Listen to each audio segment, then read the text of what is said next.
não tem nenhuma dúvida de que Deus está e sempre estará no controle.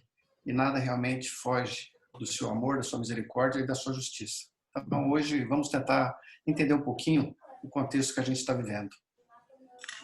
É isso aí, pessoal. Nós estamos aí já ao vivo aí pelo aplicativo Zoom. Está nas nossas redes sociais aí. Conectem, entrem com o usuário e senha. Nós já temos um grupo aí de pessoas aqui e já vamos iniciar a nossa reunião. Todos convidados aí a participar conosco. Um grande abraço.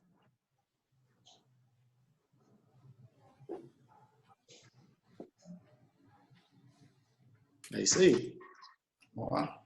Espera mais uns 2 minutinhos, a gente inicia. Dá para gravar, Werneck? Está gravando. Hã? Está gravando. Ótimo. Você, meu amigo. Ótimo. Então, beleza, vou esperar mais 2 minutinhos. Vão sair, vão entrar e vão sair. Por causa da internet, tem pessoas aqui falando.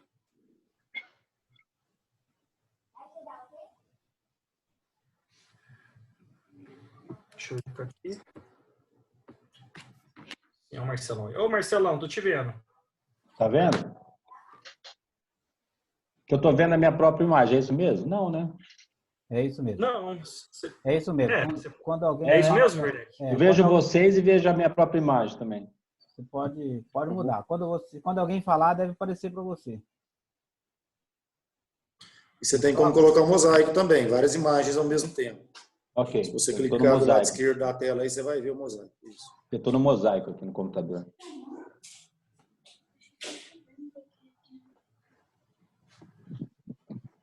Pega aqui. Pessoal, eu acho que a gente pode começar, né? O Fernando Miranda com certeza vai fazer uma introdução até outras pessoas entrar. Werneck, você pode fazer uma oração para a gente iniciar? Ó, Nosso anfitrião direto dos States. Senhor e nosso Pai, nós te agradecemos, Senhor, porque tens cuidado de nós. Obrigado, Senhor, porque tens oferecido oportunidades ímpares de aprender um pouco mais de Ti. Pedindo pela vida de cada um que está aqui, presente, mesmo à distância, no intuito único de aprender, um pouco mais de Ti. Pedimos pela vida do Fernando e capacita-o cada vez mais e seja com ele, para que Amém, Deus. o que ele falar venha de Ti, apenas de Ti. Nós seremos agradecidos no nome de Jesus. Amém. Amém. E aí, pessoal, Fernando, tá com você. Eu vou compartilhar aqui a tela, tá? Se você quiser fazer uma introdução antes. Aí, pessoal, vou pedir para todos tirarem o áudio, como eu vou tirar a minha imagem, porque aí fica melhor só o Fernando com a imagem e o áudio. Pode ser? E o PowerPoint. Eu vou mutar todos. Vou deixar você, Fernando. Espera aí. Deixa eu te achar. Tá aparecendo o PowerPoint, né? Tá. Se Fernando, pode quiser falar. se você quiser voltar para o primeiro, Harley, por enquanto, esse. Obrigado. Bom, pessoal, como a gente falou agora há pouco, é uma satisfação a gente poder estar compartilhando com vocês algumas ideias. O ideal é se a gente pudesse realmente estar juntos, compartilhando ao vivo e a cores, né? Mas, graças a Deus, nós temos esse meio, então a gente pode, mesmo assim, mesmo estando alguns em quarentena, mesmo estando distante, a gente sabe que o mesmo Espírito que fala conosco presencialmente também fala-nos virtualmente, né? Nada realmente pode deter a ação do Espírito Santo. E a gente tem essa convicção de que realmente ele vai estar guardando esse nosso tempo, guardando as nossas palavras e nos dando sabedoria para entender tudo o que está acontecendo. Eu estou apenas um pouquinho aqui, consegui. É muita tecnologia, eu já sou da geração antiga, e às vezes eu sofro um pouquinho aqui, desculpa. Bom, pronto. Falar do que está acontecendo, do tempo do fim da escatologia, é algo assim interessante. É algo que eu sou apaixonado, que desde que eu aceitei Jesus, há algo mais de 30 anos eu tenho procurado estudar, porque realmente, como eu vou falar daqui a pouquinho, é algo que nos motiva, é algo que nos dá esperança, é algo que nos mostra que Deus realmente está no controle de toda a situação e Ele tem um plano muito bem estabelecido no decorrer da Bíblia, desde Gênesis até Apocalipse. E lá em Apocalipse a gente vê esse plano consumado, né? É bem verdade que o que a gente está vendo hoje, muitas pessoas estão ansiosas, preocupadas. Eu trabalho no Hospital das Forças Armadas, lá eu sou responsável por todo o efetivo, todos os médicos, enfermeiros, e lá a gente vê sofrimento, vê a dor. A gente já tem visto pessoas na UTI e a gente tem procurado cuidar do nosso pessoal. Então a gente tem visto muitas pessoas sem chão. E como a gente tem falado, para quem é cristão, para nós que conhecemos a morte e a ressurreição de Jesus, que nos reconciliamos com o Senhor, que temos a esperança e a convicção até de passar toda a eternidade com Ele, a gente sabe que a morte é lucro. A gente tem um pouco de receio, de medo do processo. É natural, né? Porque a gente não foi preparado para a morte, nós não fomos criados para a morte. Então, realmente nos assusta um pouquinho. Mas para nós que somos cristãos, a gente sabe, como Paulo, que a morte é lucro. E que realmente a gente vai estar muito melhor, né?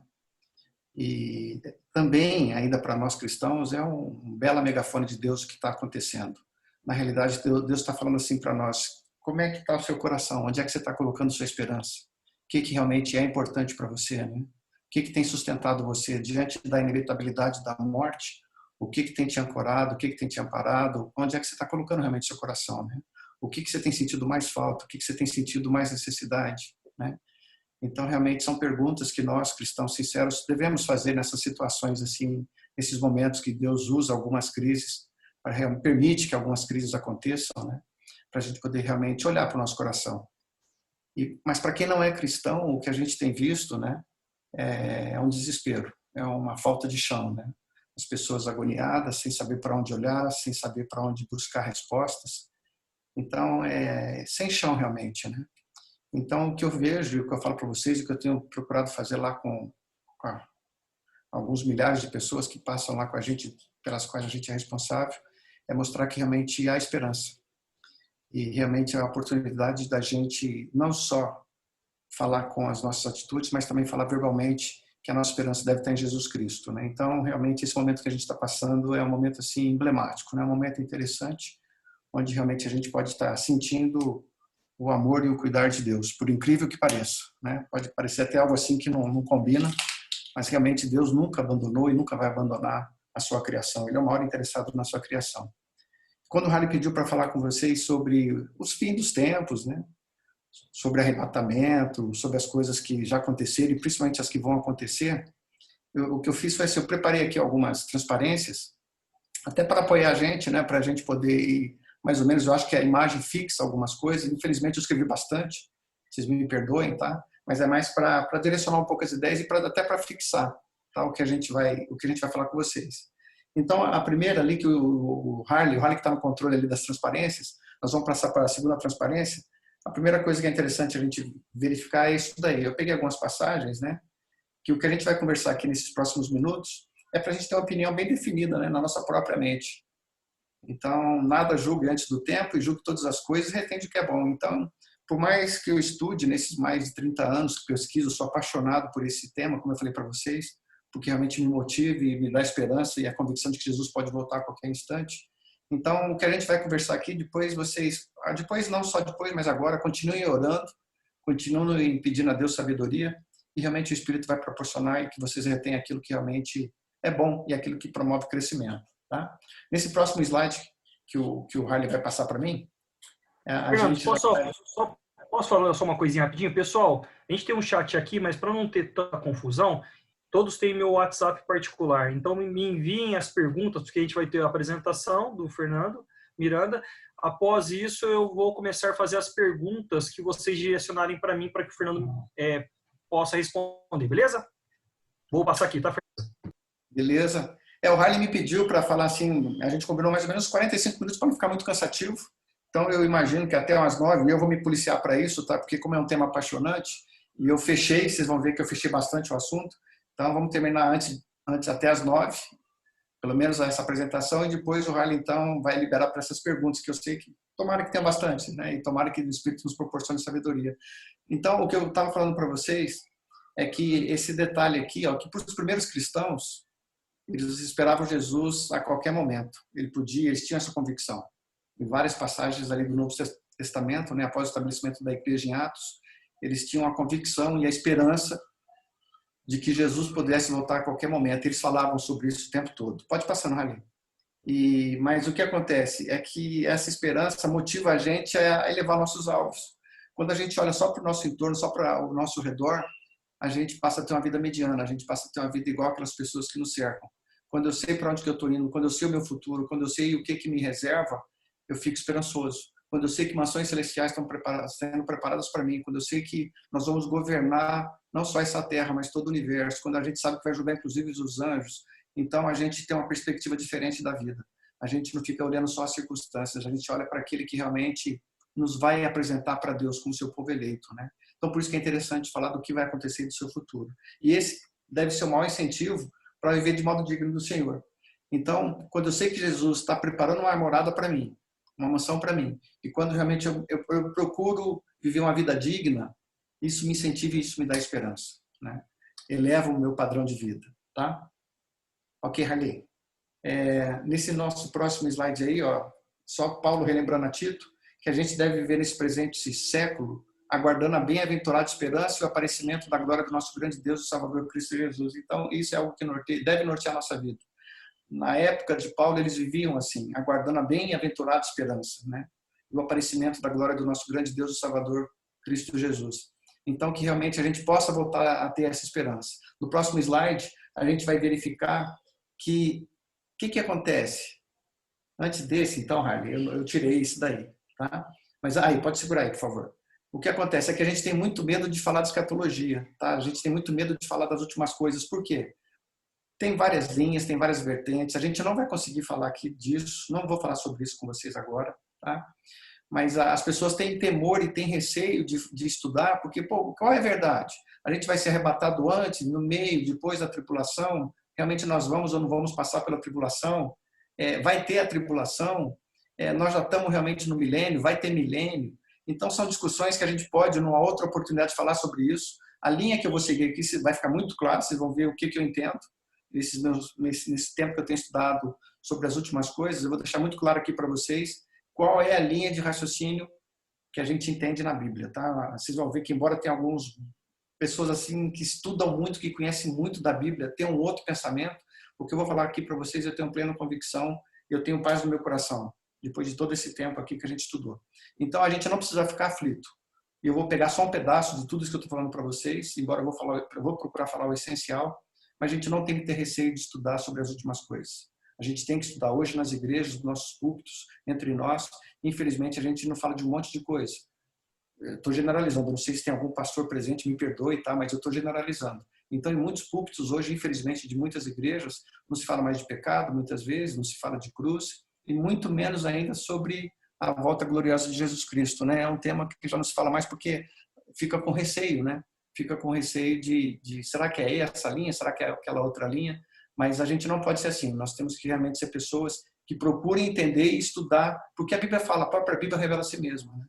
Então, a gente precisa conhecer sobre isso. Agora sim, Harley, no próximo slide, eu preciso, infelizmente, pessoal, ou felizmente, eu preciso dar uma contextualizada, tá? Para a gente poder chegar hoje e no futuro, a gente precisaria ver o capítulo 2, 7 e 9, pelo menos, de Daniel. Eu peço depois encarecidamente a vocês, depois do nosso tempo, esse final de semana, dê uma lidinha, se puder todo o livro de Daniel, ótimo, se não, pelo menos o 2, o 7 e o 9. Tá? Por quê? Porque ali tem algumas informações importantes de como o mundo, Deus revelou para Nabucodonosor, revelou para Daniel, Daniel registrou quais eram as coisas que iam acontecer e que estão acontecendo no mundo. Deus foi muito claro para ele. Embora algumas coisas foram encobertas, Deus mandou Daniel encobrir, em Apocalipse foram reveladas. Vocês vão ver que a gente vai falar muito pouco aqui de Apocalipse, mas nós vamos falar um pouquinho de Apocalipse. Mas lá em Daniel está basicamente toda a história definida que vai acontecer até o final dos tempos, até o estado eterno. Lá em Daniel fala. Então, depois, se vocês puderem dar uma olhadinha, 2, 7, 9. Então, nesse capítulo 9, ele está falando aqui, ó, a sequência cronológica de Deus para restaurar Israel e derrubar os poderes dos gentios. O que eu preciso falar aqui para vocês sobre isso? Deus tem um pacto com Israel, ele tem um acordo com Israel. Tá? Então, eu já vou falar logo aqui, já de chofre de imediato, me perdoe quem pensar diferente, tá? E tem muita gente boa que pensa diferente. A igreja não substituiu Israel. A igreja, tem muita gente que fala, a teologia da substituição eles chamam, né? Que a igreja substituiu Israel. Deus tem planos diferentes para Israel e para a igreja. São planos totalmente diferentes, tá? Então a gente não pode achar que a igreja, agora as promessas de Israel são para a igreja. Não são, são diferentes, tá? Então essa é uma das primeiras coisas assim que é um pouco controvertida, mas eu já falo para vocês que Israel é uma coisa e a igreja é outra totalmente diferente. Lá em Daniel, nós vamos ver isso aqui um pouquinho, nós vamos tangenciar um pouco esses assuntos, a gente vai ver que Daniel está implorando a Deus que ele revele algumas coisas para ele. Ele pede perdão, porque Israel se afastou dele, virou as costas para ele, eles estão no cativeiro, estão vivendo na escravidão, longe da sua terra. Jerusalém está toda destruída, o templo ainda não está restaurado, as muralhas não estão restauradas, e ele clama, ele vê essa miséria do seu povo e ele clama a Deus. Ele fala, Deus, tem misericórdia de nós. Toda vez que o seu povo se afasta do Senhor, fica desobediente ao Senhor, vem miséria sobre nós, vem peste, vem desgraça sobre nós. Tenha misericórdia do seu povo. E por causa dessa oração de Daniel, o próprio anjo do Senhor vem falar para ele e revela algumas coisas. E fala o que vai acontecer até a restauração do reino de Israel, tá?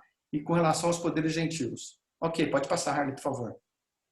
Então, me perdoe, vou ser um pouquinho pesado só aqui, um pouquinho de contexto, tá? Que a gente vai precisar disso para poder entender o que eu vou falar para vocês. Então, nessa ocasião, quando o anjo do Senhor, quando o próprio Deus está falando para Daniel, em resposta à sua oração, ele fala das 70 semanas, tá? Ele fala de 70 semanas. Essas 70 semanas é importante, é que eu vou gastar o tempo aqui na introdução para falar para vocês, para a gente ir lá para, vamos dizer assim, para o foco aqui do nosso tempo. Pode passar, Harley, por favor. Então, isso aí está lá em Daniel 9, tá? De 3 a 20. A visão é a resposta dessa oração que a gente falou, tá? Nessa resposta que Deus dá, tem a programação temporal e os eventos que levarão ao estabelecimento do reino messiânico de Israel. O que quer dizer isso? Bom, lá no capítulo 2 de Daniel tem uma estátua que Nabucodonosor sonha. Ali ele fala dos 4 reinos que vão existir até a volta gloriosa de Jesus Cristo, que é uma pedra que é jogada, que vem sem corte de nenhuma mão humana, cai nos pés dessa estátua. É o estabelecimento definitivo, tá? Então, desde lá, ele vem falando assim, o que vai acontecer com Israel, mas lá no futuro ele vai ter um reino, ele vai reinar junto com o Senhor. Israel, tá? Pode passar, Harley, por favor.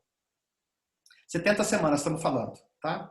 Então, essas 70 semanas, ela está se referindo, aí está o versículo 24, 70 semanas estão determinadas sobre o teu povo e sobre a tua santa cidade, para cessar a transgressão e para dar fim aos pecados, e para espiar a iniquidade, trazer a justiça eterna e selar a visão e a profecia para ungir o Santíssimo.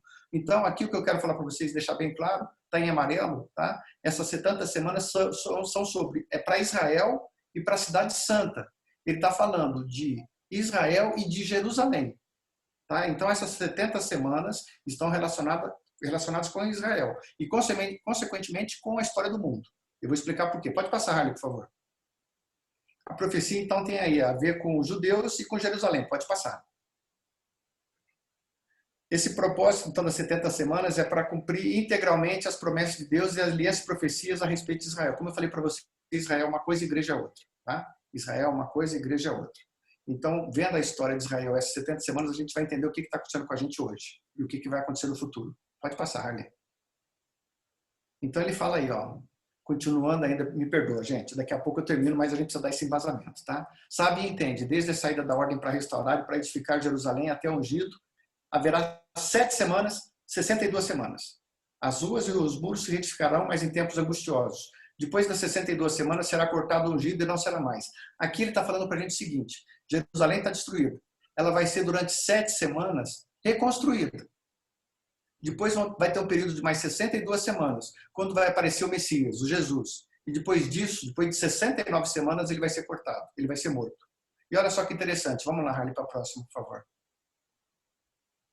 As 70 semanas, não vou conseguir explicar aqui para vocês o contexto, mas essas 70 semanas, por uma série de outras passagens da Bíblia, se referem a 490 anos. Tá? Só essa reconstrução de Israel em tempos angustiosos foram 7 semanas, 49 anos, tá? Pela história. Então isso já aconteceu. Lá atrás está registrado em Esdras e Neemias, a reconstrução de Jerusalém. Aí depois ele fala que teria mais 434 anos. E depois mais uma semana final, que ficariam 7 anos. Então isso aqui seria bom vocês fixarem. Eu vou mostrar um gráfico daqui a pouco. que vai mostrar bem isso daqui. Tá? Então, são 490 anos que ele está falando, sendo 7 semanas, 49 anos para a reconstrução de Jerusalém, que já aconteceu na volta do cativeiro babilônico, depois mais 434 anos, quando Jesus seria morto, tá? E Jerusalém seria destruído. Durante as primeiras 7 semanas foi isso que eu falei para vocês. Ó. Jerusalém foi reconstruída, está lá em Neemias, e as 69 semanas, o que iniciou essas 69 semanas? Foi o decreto de Artaxerxes, foi um rei da Pérsia, em 445 a.C. Então isso é história, isso é fato. Daniel escreveu em 600 anos antes de Cristo, muito antes disso acontecer. E isso foi concretizado. Tá? Isso já aconteceu na história, já é comprovado. Então, durante 49 anos, o povo judeu voltou, reconstruiu Jerusalém. Depois passaram mais 434 anos, que é o próximo slide, Harley. Depois que passaram mais 434 anos, a gente vai ver que fala da reconstrução até a vinda do Messias. Pode passar o próximo, Harley. Então, esse período coincide exatamente com a entrada de Jesus lá em cima do jumentinho, que também cumpriu uma profecia de Zacarias, muito tempo antes, tá? Zacarias 9:9, que falava que Messias, o príncipe, o rei, o filho de Davi. Dias mais tarde foi rejeitado e crucificado. Então, na mesma semana que ele entrou, olha só, depois de 69 semanas de anos, tá? 69 vezes 7, exatamente nesse período, Jesus entrou montado no jumentinho. Tá? Olha que interessante a história. Pode passar, Harley, por favor. E logo depois ele foi morto, tá? Foi crucificado. E aqui vem aonde a gente já vai jogar aqui um pouco de luz para o que a gente vai falar agora, daqui a pouco na frente. Ó. E o povo do príncipe que há de vir destruirá a cidade e o santuário.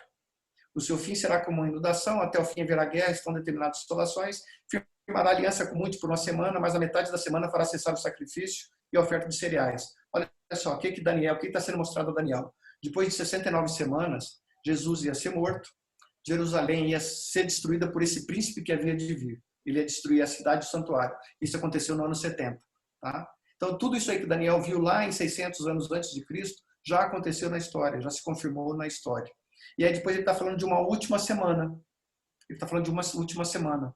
Que nessa última semana vai aparecer esse mesmo príncipe, o mesmo príncipe daquele mesmo povo que invadiu Israel, ele vai retornar. Vai firmar uma aliança com muitos, com judeus, com árabes, com várias pessoas, a gente vai falar sobre isso. Mas na metade dessa semana vai fazer cessar o sacrifício. Tá? Então aqui eu já vou adiantar algumas coisas para vocês. O que está falando aqui? Ó? Quando Jesus foi morto, quando Jesus foi crucificado, o povo judeu o rejeitou. Tá? O povo judeu virou as costas para ele. E ele se voltou totalmente para os gentios. É um período que não aparece aqui na profecia claramente. Tá? Paulo fala para a gente sobre esse mistério em Efésios. Muito bem. Então, quando o judeu rejeitou, é como se tivesse parado o relógio de Deus. Parou o relógio de Deus. Tá? E aí entrou a época da igreja, que é a época que a gente está vivendo agora. Vai chegar um momento no futuro em que faltam 7 anos para completar 70 semanas de Daniel. Tá? Então, estão faltando 7 anos naquela profecia que Daniel falou. Faltam 7 anos. Tá? Já foram todos os outros e faltam 7 anos. Tá? Que está parado esse relógio. Não começaram esses 7 anos. E esses 7 anos é o que a gente vai ver daqui a pouco do que se trata. Pode passar, Harley, por favor. Então, está aqui, ó, entre aquele final das 69 semanas e o início da 70ª semana, está havendo um período de tempo indeterminado. Tá? O ungido foi cortado, rejeitado e crucificado. Então, nós estamos agora num período que não foi visto por Daniel. Foram vistos, talvez, por alguns outros profetas. Eles deram algumas luzes, tá?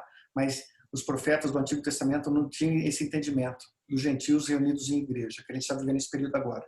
Então, é o que o pessoal fala. Quando é que Jesus vai voltar? Até quando, Senhor? Quando é que o Senhor vai retornar?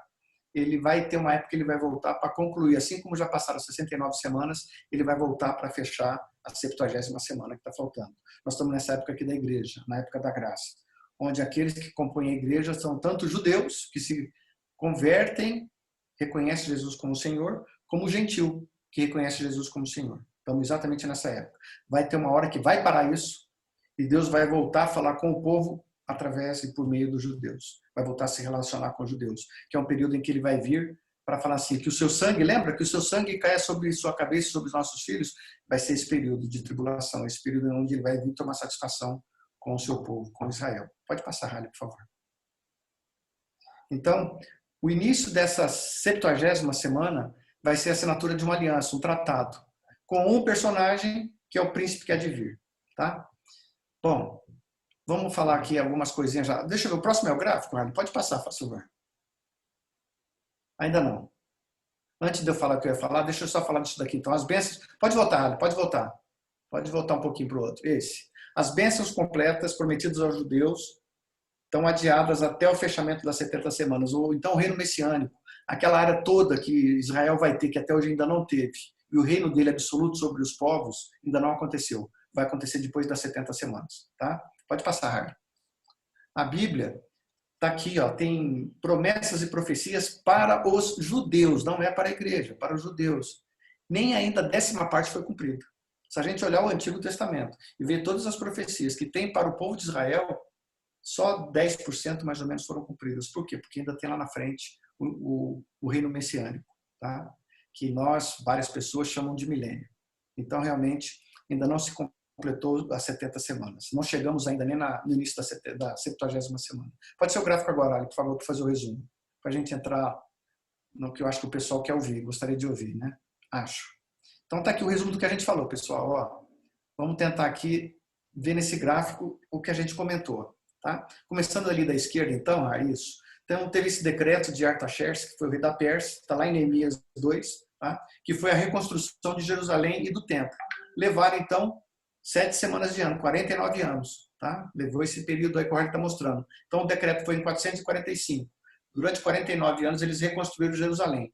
Depois, 62 semanas, mais 434 anos, completando, então, embaixo ali, ó, 69 semanas, tá? 483 anos. O que aconteceu exatamente em 32 DC, no mês Nissan, que eles falam? No mesmo mês que foi feito o decreto de Artaxerxes, também, no mesmo mês, em 32 depois de Cristo, Jesus foi crucificado. Ele entrou como rei, igual Zacarias falou que ele ia entrar, e foi crucificado, foi rejeitado. No ano 70, a destruição do segundo templo. Pronto, chegamos onde a gente está agora, na era atual. Tá? Então, o momento da igreja, que foi revelado para Daniel, para Israel, consequentemente para nós, que foi revelado lá para Daniel, está aí, ó, era atual, tá vendo? É esse pontinho tracejado. Então, tudo isso aí das 69 semanas, até a destruição do segundo templo, já se cumpriu. Então, o que a gente fala? Assim como cumpriu tudo que Daniel falou, o que ele falou ainda não foi cumprido e ainda vai acontecer, que é o que está aí no futuro, gente. Ó. O próximo passo, o que vai acontecer? Então, vamos lá. Ó. Arrebatamento. O que é o arrebatamento? O que é o rapto? Aqui, então, como eu falei para vocês no início, tem várias vertentes. Alguns falam que pode acontecer antes da tribulação, outros falam que seria no meio da 70ª semana, no meio dos 7 anos, e outros falam que seria depois. A igreja subiria e desceria ao mesmo tempo. Tá? Então, tem essas 3 divisões. Conhecendo e estudando profundamente a Bíblia, embora tem muita gente boa que conhece a Bíblia muito mais do que eu, defende essas 3 linhas, eu não tenho, como eu falei para vocês, nenhuma dúvida, tá? De que o arrebatamento vai ser antes da tribulação. E nós podemos, num outro tempo, ou depois nas perguntas, falar um pouco mais sobre isso. Mas não tem nenhuma dúvida de que o arrebatamento vai ser antes da tribulação. Nós podemos até passar pelos princípios das dores. Alguns estão falando que, nesse momento hoje, nós já estamos nos princípios das dores. Eu acho que a gente está num coquetel, num aperitivo ainda. Realmente é alguma coisa. A mulher grávida está para dar luz, Jesus está para voltar e as contrações estão aumentando. Então, isso é fato. Tá? A gente pode falar algo sobre isso também, sobre guerras, sobre terremotos, tsunamis, fomes, epidemias. Tudo isso foi registrado lá em Mateus, que seriam os princípios das dores. E num outro tempo a gente pode falar exatamente sobre isso. O momento exatamente que a gente está vivendo hoje, desde a virada do século passado, as contrações da mulher grávida estão mais aceleradas e Jesus realmente está à porta. A gente está vendo que ele está para retornar. Mas essa volta de Jesus ela é faseada. Tá? Assim como o casamento da igreja, no mundo judeu, e ele escreveu, a gente não pode esquecer, ele escreveu para o mundo judeu, escreveu para o povo judeu. Tá? O casamento o noivo vai preparar, ele tem um compromisso com a noiva, ele volta para a casa do pai, prepara uma casa e depois de um tempo o pai fala, a casa está pronta, meu filho, pode ir buscar sua noiva. Ele vem com as trombetas, com seus amigos, avisando, a noiva vai estar sempre atenta, porque ela não sabe o dia que ele vai voltar, o noivo vem por ela. Mas ela fica atenta, ela escuta as trombetas, escuta a alegria e vai até o encontro dele. E eles voltam e ficam durante 7 dias fazendo festa do casamento. Só eles, tá? Fazendo a festa dos noivos. E depois saem para as bodas. com todos os demais, tá? Então, o arrebatamento é exatamente essa união do noivo e da noiva. Então, esse esvaziamento da volta de Jesus, a primeira coisa que deverá acontecer agora, no próximo passo, que nos envolve Israel e, consequentemente, envolve também a igreja, é esse encontro da noiva com o noivo. Tá? Então, vai ter um momento em que Jesus vem com as trombetas, com os seus amigos, para buscar a noiva, para buscar a sua igreja. E nesse momento, então, a igreja que está atenta, aquelas virgens que estão com os azeites, aquelas que não vacilaram, aquelas que realmente perseveraram, elas vão estar atentas à festa, às trombetas, a Jesus voltando. Então, Jesus vem até metade do caminho e a igreja vai até metade do caminho, que é o rapto, que é o arrebatamento. Aí nós vamos subir, lá em cima nós vamos passar durante 7 anos no tribunal de Cristo, que é uma conversa para um outro tempo nosso, né? Onde vai ter a questão de galardões, não vai se tratar de salvação, todos aqui no rapto serão salvos, toda a igreja vai ser arrebatada, toda a igreja vai ser arrebatada. E lá nós vamos passar por um tribunal de Cristo, que fala lá, Paulo fala sobre que serão provadas as nossas obras, né? O que vai ficar? Ouro, prata, pedras preciosas, madeira, feno vai ser consumido pelo fogo. Mas mesmo assim a gente vai ser salvo. Por quê? Porque a gente vai viver o estado eterno. E no estado eterno a gente vai ter diversas funções. E essas funções vão ser em cima daquilo... Como é que eu comento isso para vocês? É difícil falar virtualmente, né? Falar sem ouvir vocês, sem olhar nos olhos é meio complicado. Mas esse tribunal de Cristo ele vai estar valendo a nossa vida como cristão. Tá? Sobre o fundamento, sobre a salvação que é Jesus Cristo, o que nós construímos em cima disso? Como é que foi minha vida com Deus? Então, esses são os galardões. Eu que sou militar, quando a gente olha para o peito de uma farda, a gente sabe o que a pessoa é, o que ela fez, quais os cursos, por onde que ela passou. Então, os galardões é mais ou menos assim. Deus vai reconhecer a nossa fidelidade, vai reconhecer o nosso trabalho, e em função disso ele vai colocar esses galardões, já visando o reino messiânico, o milênio, e depois o estado eterno, onde a gente vai estar reinando sobre todo o universo, que também é uma boa conversa para um outro momento. Mas esse é o rapto, 7 anos lá em cima, enquanto a gente está lá no tribunal de Cristo, é festa, é alegria, porque a gente já está com Jesus. Aqui embaixo, o que vai estar acontecendo? Tem aí, 3 anos e meio, 3 anos e meio. Tá? O anticristo vai ser, nessa linha amarela, depois do arrebatamento, vai ser aquela aliança firmada, é o pacto que está lá em Daniel 9:27. Então, a qualquer momento, e a gente pode ver alguns sinais disso hoje, os senhores do mundo, né? Alguns falam os senhores do mundo, Irmandade da Mesopotâmia, Clube de Bilderberg, de Roma. Bom, tem uma série de denominações, mas assim como tem cristãos, eu espero que vocês estejam ainda comigo firmes aí, com bastante paciência, me perdoem, tá, gente? São muitas ideias. Mas assim como temos pessoas que conscientemente servem ao Senhor, deliberadamente servem ao Senhor, porque Ele merece realmente, porque Ele nos proporcionou Jesus Cristo, também tem pessoas que servem descaradamente a Lúcifer. Eles acham, desde a época de Nimrod, que Deus criou o mundo, mas não acabou a criação, Ele nos abandonou. E que os grandes arquitetos, precisam, que é o Nimrod, que na realidade é o próprio Lúcifer, precisa acabar a construção do Senhor, que Ele não acabou com a construção. Então, essas pessoas que servem descaradamente Lúcifer, os senhores do mundo, umas 350 famílias, mais ou menos, elas servem descaradamente a Lúcifer. E elas acham exatamente isso, que realmente tem que ser o cenário preparado para que essa pessoa venha reinar aqui na Terra, tá? Governar na Terra, para mostrar que realmente Deus está errado no julgamento com ele, né? Que Deus realmente foi muito severo com Lúcifer. Então tem essas pessoas que trabalham nesse sentido. E essas pessoas, elas trabalham por um governo mundial. Então, o governo mundial vai ser algo inevitável. Há muito tempo as pessoas clamam, algumas pessoas clamam isso. Agora, nessa crise mesmo, eu não sei se vocês devem estar acompanhando, esse primeiro-ministro do Reino Unido, reunião que tiveram com o Papa, e eles estão conversando sobre um governo mundial, que a ideia é interessante, ter um governo mundial. Existem crises que são mundiais, como essa que a gente está passando. Não se consegue resolver localmente. Então, a gente vê aqui ordens de juízes, por exemplo, para a gente não exportar material que a gente vai precisar aqui, os respiradores, ventilação, a gente precisa dos ventiladores aqui. Então, alguns materiais de UTI que a gente vai precisar aqui não pode sair do Brasil. Então, quem está gerenciando isso no mundo? Teve um prefeito, se eu não me engano, o ministro da Saúde falou isso, eu posso falar aqui também, o prefeito, acho que foi de Cotia, lá em São Paulo, ele deu uma ordem para pregar todos os respiradores que tinham lá na cidade, que uma fábrica fazia lá, né? O juiz concedeu a entrada para liminar e tudo mais. O que eu quero dizer é o seguinte, que existem problemas já há algum tempo, que por causa da nossa tecnologia existem problemas globais, meio ambiente, crime organizado, narcotráfico. Então, o que essas pessoas, né, estão falando é o seguinte: nós precisamos de um governo mundial, nós precisamos de alguém que gerencie toda essa situação. Tá? Muito bem. E esses senhores do mundo estão por trás disso. Tá? Então, aquela figura do Estado-nação, dos países soberanos, que realmente os países fazem o que querem, há muito tempo já não é assim. Tá? Há muito tempo já não é assim. Existem alguns grupos que realmente servem a esses soberanos e eles conduzem realmente para aquilo que eles querem. As coisas acontecem nos países de acordo com o que eles querem. Tá? Eles conduzem. Mas é interessante. Deixa eu fazer outro parênteses aqui. Já estou fazendo um parênteses grande, mas deixa eu falar outra coisa interessante. Mais ou menos em 2017, eu nunca fui te falar data, tá, gente? E somente o pai sabe realmente o dia que Jesus vai voltar. Porque é o noivo está preparando a casa para nós, a mansão, tá? E somente o pai vai chegar assim: meu filho, está na hora, volta e vai buscar sua noiva. Ninguém mais sabe, tá? Mas o que Deus falou para nós, através da sua palavra, é a gente ficar atento aos sinais. A gente tem que ficar atento aos sinais, a gente tem que olhar o que eu chamo de as sombras do futuro.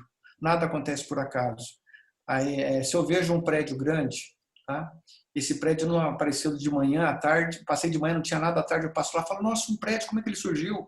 Antes de surgir essa obra, alguém pensou, comprou um terreno, fez um projeto, comprou material, até chegar nesse edifício. Então, Jesus vai ter o arrebatamento, vai ter a volta gloriosa de Jesus, mas alguns sinais ele falou para a gente estar atento.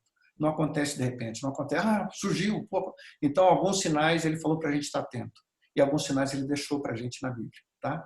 E um desses sinais, essa figura, é esse acordo que vai ter, que vai iniciar a 70ª semana. Então, vai ter um governo mundial, vai acontecer isso, vai acontecer. Tá? Nessa crise, como eu falei, eles estão aproveitando, estão falando sobre isso. Olha, a crise é mundial, nós precisamos ter um governo mundial, nós precisamos de alguém que gerencie tudo isso. Então, vai ser agora? Não sei.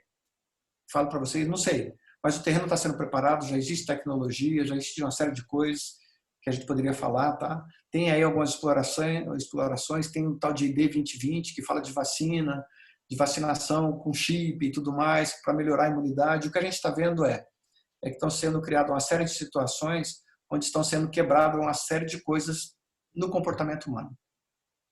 O ser humano, que antes ele tinha algumas barreiras, algumas limitações, com a série de coisas que estão acontecendo, cada vez mais ele está abrindo mão de algumas coisas e sendo mais favorável a um governo mundial. Tá? Um chip, seria excelente, um chip colocado no meu corpo para verificar se eu estou com febre, doente, para fazer transações econômicas, para fazer um monte de coisa. Isso é ótimo, a ideia é ótima, mas lá na frente a gente sabe que vai ser usado para algo muito perverso. Né? Então, o que a gente está observando é que várias situações estão sendo criadas desde o século passado, cada vez mais intensamente, cada vez com maior, como a grávida, né? Cada vez com as contrações mais curtas e mais intensas. Então, a gente tem observado isso. Tá? Então, nesse governo mundial, provavelmente é o embrião aqui, ó, desse pacto, dessa aliança firmada que Daniel citou lá atrás. Então, isso vai acontecer, quando acontecer isso daqui, é o que Daniel falou, vai ser o início da 70ª semana. Então, o que detém ainda esse surgimento do anticristo? Alguns falam que ele já está vivo, algumas pessoas falam que são vários que estão sendo preparados, porque eles não sabem o que pode acontecer, de repente um aceita Jesus, de repente um pode até morrer, apesar de toda a preservação do Lúcifer, apesar de ele ser também o pai da mentira, né? No seu Senhor de todas as coisas, nunca foi, nunca será, mas ele é alguém que tem acesso ainda até hoje a Deus, é alguém que era o 02 de Deus, é alguém que tem muito poder, muito conhecimento, muito astuto e muito inteligente. Tá? Então, o que vai realmente deflagrar essa 70ª semana é esse pacto. E o que segura ainda esse acordo aí, que vai ser firmado, é o Espírito Santo. Paulo fala sobre isso. Tá? Então, o que está segurando realmente ainda a manifestação plena do anticristo é a igreja. Tá? É a igreja que está segurando até hoje. Quando a igreja sai, por quê? O Espírito Santo veio em Pentecostes com a igreja. Então, o Espírito Santo tem que sair, consequentemente, a igreja sai. Quando a igreja sai, o anticristo começa a reinar durante 7 anos. Um período, ele apoia Israel, outro período, ele vai perseguir Israel. Depois desses 7 anos, que é a 70ª semana, entra no reino messiânico. Jesus volta de forma gloriosa, como o judeu está esperando até hoje. Aí ele volta de uma maneira gloriosa para poder realmente reinar soberanamente com Israel durante esse reinado de 1000 anos aqui na Terra. E depois entra no estado eterno. Tá bom? Você passa para mim, rápido. Deixa eu ir bem rápido agora, que eu acho que a essência aqui eu já falei para vocês. Deixa eu só fazer algumas explorações, tá? Com vocês. O príncipe que há de vir. Deixa eu só esmiuçar só uns negocinhos aqui para vocês. Então, esse príncipe que há de vir, provavelmente, pelo que Daniel falou lá atrás, deve surgir da Europa. 10 poderes europeus, a gente precisaria de mais tempo para falar para isso, eu estou vendo aqui que eu já tenho no máximo mais 10 minutos, mas vão ser 10 poderes europeus unidos em uma federação. Um desses vai se tornar o árbitro da Europa. Tá? Essa é a besta que sobe do mar, é um governador civil. Nós vamos ter 2 anticristos. Esse que está aí, no versículo de 1 a 8, tá? Que vai ser um europeu, provavelmente um italiano, que é o mesmo povo que destruiu Jerusalém, que invadiu e destruiu Jerusalém no ano 70. Então, provavelmente, esse governador civil lá na Europa vai ser provavelmente um romano. Tá? É a besta que sobe da terra. O próximo, Harley, fala da besta que sobe do mar. Tá? Essa besta que sobe do mar vai ser um judeu. É o sacerdote religioso. Tá? Essa besta que sobe da terra. Então, como eu falei para vocês, nós vamos ter 2 anticristos. O que sobe da terra é o governador civil e o religioso. Um vai apoiar o outro. O religioso vai apoiar o civil. Tá? Então, isso aí, no último aí, no slide, o último parágrafo está falando, então, que vai ser uma antitrindade. Na realidade, Lúcifer é um grande imitador de Deus. E nessa situação aqui, ele vai estar querendo imitar também o Pai, o Filho e o Espírito Santo. Tá? Então, é uma antitrindade. O poder desses 2 governadores, né, desses 2 anticristos, vamos dizer assim, que fala em Apocalipse 13, a fonte de poder é o próprio Lúcifer. Tá? Vamos para o outro, Harley? Próximo slide. E agora eu vou falar algumas coisas atuais para vocês. Tá? Bem rapidinho, que aí a gente deixa para as perguntas. Olha só. Lembra que eu falei para vocês das sombras do futuro? Então, uma das coisas interessantes que aconteceram, a virada de 1900 foi muito interessante, uma série de coisas começaram a acontecer. Uma delas foram as Nações Unidas, o embrião foi a Liga das Nações, mas essas Nações Unidas, muitos estudiosos dizem que é o embrião do governo mundial. Eu trabalhei durante um ano com as Nações Unidas na América Central, na Guatemala, e foi o órgão mais parcial que eu já conheci na minha vida. Tá? As Nações Unidas, o tipo de pessoas que estão lá dentro são extremamente parciais. Para estar na cúpula deles, a gente tem aqui no nosso exército, no Brasil, alguns 4 estrelas que vão ser lá, gerentes lá nas Nações Unidas. Só para a gente ter uma ideia, a gente pode falar, me perdoe se tiver alguém aqui junto, tá? Mas só para vocês entenderem também, para ser integrante das Nações Unidas tem que ser maçom, tá? Não pode ser lá no alto nível, não pode ter quem não seja maçom. As Nações Unidas são, então, como eu falei para vocês, desse tempo que eu trabalhei com eles, um órgão extremamente parcial e alguns dizem que é o embrião do governo mundial e realmente está ajudando nesse processo. Pode passar, Harley, por favor. Outra coisa que é importante que aconteceu, que Israel voltou para sua terra, que era algo inacreditável. Tá? Ninguém imaginava que isso ia acontecer. Em 1948, Israel voltou para sua terra. Pode passar, Harley. E é bom a gente estar sempre olhando o que acontece lá em Israel. A Europa é reconstruída depois da Segunda Guerra Mundial. A gente sabe que a Europa foi aniquilada. A Europa foi quase terra arrasada, por causa da Primeira e logo depois da Segunda Guerra Mundial. Em 1957, 5 ou 6 países, agora me falhou a memória, lá em Roma fizeram um tratado, que era de comércio europeu, visando a integração da Europa e tudo mais. Depois foram feitas uma série de acordos, tá? E a Europa passou a ser a União Europeia. Então, alguns estudiosos falam que isso também é um embrião do governo mundial, desse poder que vai surgir daquelas 10 nações, daqueles 10 poderes que vão ter, de onde vai surgir o anticristo, tá? Mas é algo interessante também, é bom a gente sempre observar o que está acontecendo lá na Europa. Pode passar, Harley, por favor. O próximo tópico aqui que aconteceu foi a Rússia. A Rússia, até a Revolução Bolchevista, até o início de 1900 e pouquinho, ela não era tão expressiva e ela ficou extremamente importante. Vocês vão entender por quê. O que vai acontecer no futuro. Tem uma profecia falando exatamente da Rússia, tá? Lá na Bíblia. Então, ela surgiu no cenário mundial como uma potência militar e política. Então, e é interessante, volta só um pouquinho, Harley. Eu sei que meu tempo está estourando, gente, eu falei pra caramba, eu falei para vocês que eu falo muito, né? Mas, olha só, tem, lá em Israel, nós passamos um tempo lá, tem um dos museus que eles têm 3 circunferências, tá?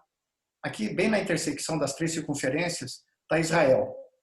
Eu podia ter colocado essa figurinha aqui, me perdoem, tá? Então, existe o mundo ocidental, o mundo russo-china e o mundo muçulmano. Na intersecção está Israel, que é o relógio do mundo. Tá? O mundo todo gira aqui, em torno de Israel. São 3 forças geopolíticas. Essas 3 forças vão sempre não, até um futuro aqui não muito distante, elas vão continuar distantes uma da outra. Tá? Então, a Rússia tem uma força muito grande. O próximo tópico, Harley, está falando dessa outra força que é a China. Essa outra força geopolítica que nós temos. A China se torna uma potência militar. E hoje, mais ainda, a gente está vendo A gente pode, depois se vocês quiserem tocar nesse assunto pontualmente, a gente pode falar do que está acontecendo nesse vírus, né, que é um vírus de laboratório. E lá em Wuhan tem realmente um laboratório de biossegurança nível 4, né? A gente só não sabe se vazou intencionalmente ou não, se foi feito nos Estados Unidos e levado para lá. Mas a China, o importante é que a gente vê a potência, não só militar, né? Ela é uma potência militar, mas também é uma potência econômica. E o último tópico aqui que a gente relacionou é a reconstrução da Babilônia, tá? Olha só, Babilônia é uma grande prostituta, tá? É a grande meretriz. Então, por que é a grande meretriz? Eu não vou conseguir aqui destrinchar muito para vocês, mas começou lá com os sumérios, lá na Mesopotâmia, tá? Quando chegou lá a invasão de Alexandre, eles saíram dali, passaram por Pérgamo e foram para a Itália, tá? Então, ali a região do Iraque, a Babilônia, ela é realmente a mãe de todas as meretrizes. E a maioria dos estudiosos, eu compartilho com eles, falam que a Babilônia, literalmente, ela vai voltar a ser uma potência. Eu vou mostrar aqui dois slides para vocês que mostram alguma coisa que está acontecendo lá. Pode passar, Rani, por favor. Aqui, ó, Vale dos Ossos Secos. Tá? Não vou falar muito sobre isso para vocês, por causa do tempo, eu tenho mais 5 minutos. Mas olha só, Vale dos Ossos Secos.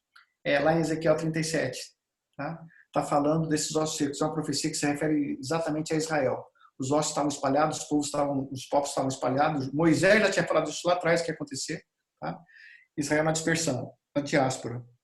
Depois fala dos tendões ligados aos ossos. Foi esse pré-reajuntamento que teve em 48. E depois carne sobre os ossos. Israel tornou-se uma nação. Depois a pele vai acontecer durante a tribulação e o fôlego da vida só quando eles reconhecerem o remanescente, reconhecerem Jesus como Senhor. Tá? Pode passar, Harley, por favor. O outro tópico que eu queria falar para vocês dentro dessas sombras do futuro é aí sobre a ONU. Como eu já falei para vocês, na realidade não é sobre a ONU, não. É sobre Israel. Em 29 de novembro, né, de 1947, foi aprovada, então, a resolução, essa que está aí, 181, para ser reconstruído Israel como um Estado. Lá em Isaías já falaram que uma terra em um só dia, que como é que poderia ser isso, né? E aconteceu realmente. Em um só dia, Israel, que não tinha terra, surgiu por essa resolução da ONU. E o próximo parágrafo fala da volta deles em 1948. Tinha um vídeo que nós não vamos passar, é desse David Ben-Gurion, foi o primeiro presidente de lá, que declarou, então, a independência de Israel. E depois daí, é uma história interessante, vale a pena um outro estudo, tudo que tem acontecido de Israel em 48, em 67, uma série de coisas, com profecias bíblicas, tá? Falando sobre isso. Então, o surgimento de Israel é sempre importante a gente olhar, a gente acompanhar, que ali é o relógio. Pode passar, Harley, por favor. É o relógio do Senhor. Babilônia vai ser reconstruída de novo, pessoal, por incrível que pareça, tá? Assim como alguns falavam assim, Israel não vai voltar, Babilônia vai ser reconstruída. Babilônia não acabou. Tem lá, ainda existe. Eu vou mostrar para vocês algumas coisas aqui interessantes que talvez vocês já tenham visto. Pode passar, por favor, Harley. Foi construído, só para a gente ter ideia, lá no Iraque, na região ali próxima, né, à cidade que foi Babilônia, foi feita uma gigante embaixada. Você já deve ter visto isso, já é uma história antiga, de 2012, 13, 14. Tem toda essa área daí, ó, 6 vezes a área do complexo da ONU. Pode passar, Harley, por favor. Tem 15 prédios, 6 deles com 619 apartamentos e quarta prova de bomba. Esse novo complexo, sua própria rede de energia, cinema, salão de beleza, quadro de tênis, piscina, agência do correio. Bom, tem vida própria, tá? Tem vida própria. E uma das notícias que eu vi agora em 2016 é que essas são fotos dela, tá? Essa é a próxima. Algo que vai passar ali na região da Babilônia são conexões tipo de internet. Todo mundo vai estar conectado, mais ainda, algumas redes sofisticadas, e vão passar por Babilônia. Por quê? Por quê? Tá? Pode passar, aliás, são as fotos da embaixada lá que foi. É a maior embaixada dos Estados Unidos. Riqueza do Mar Morto. Estou chegando ao final, pessoal. Riqueza do Mar Morto. Isso aqui foi falado, ó, pode voltar. Pode passar, aliás. Em 1929. Tá? Em 1909 foi estimada só no Mar Morto a riqueza que ele tem. Além dessa riqueza que está falando aí, que hoje seria mais ou menos 13, é o somatório dos 13 maiores PIBs do mundo. Isso em 2014. As riquezas que foram estimadas lá em Israel. Tá? Eu já encontrei com alguns judeus messiânicos lá em Israel e aqui no Brasil, e eles falam dessas riquezas, inclusive do petróleo, que também estava escrito lá na profecia, nas bênçãos de Jacó para os seus filhos. Então tem petróleo, inclusive, ali também no Mar Mediterrâneo, na área de Israel, ali no norte de Israel, muito petróleo. Por que isso é importante? Pelo próximo slide, Harley, por favor. O próximo slide está falando de uma profecia que tem lá em Ezequiel, que é a invasão de Gog e Magog. Tá? Então, essas nações de Ezequiel, vocês podem olhar lá depois com calma. Quais são essas nações? Aqui a gente se recorre a Gênesis 10, que é o Códex das Nações. Tá? Gog e Magog é uma entidade maligna, o Gog, e o Magog é um ancestral do moderno povo russo. Então, isso daqui o pessoal viu. Pegou lá Gênesis 10, a gente sabe que depois de Noé, Sem, Cão e Jafé, todo o mundo foi habitado por essas 3 pessoas. A gente sabe para onde foi cada uma dessas famílias, e a gente pegou ali aquelas famílias e viu para onde que eles foram. E esse daqui, ó, Magog, é ancestral do moderno povo russo. Pode ir, Harley. Mesec Tubal é o povo que habitava na atual Turquia asiática, na Capadócia. Pode ir, faz favor. Pérsia é o Irã. Pode ir. Etiópia é o sul, provavelmente o Sudão. Fica ali ao sul do Egito. Tá? Pode ir. Put é a Líbia. E Gomer é a Europa do Leste, ao sul da Rússia. Acho que tem mais uma. Faz favor, Harley. Togarma é a Turquia de hoje. Então, esses países, pode ir para o próximo slide. Esses países, segundo Ezequiel 38, 39, vão invadir Israel. O Benjamin Netanyahu, atual ministro de Israel, ele já falou no passado, tá? Não muito distante, que ele sabia que a próxima invasão que ele ia sofrer seria pela Rússia. Então, a Rússia, Gog e Magog, ele vai liderar essa invasão.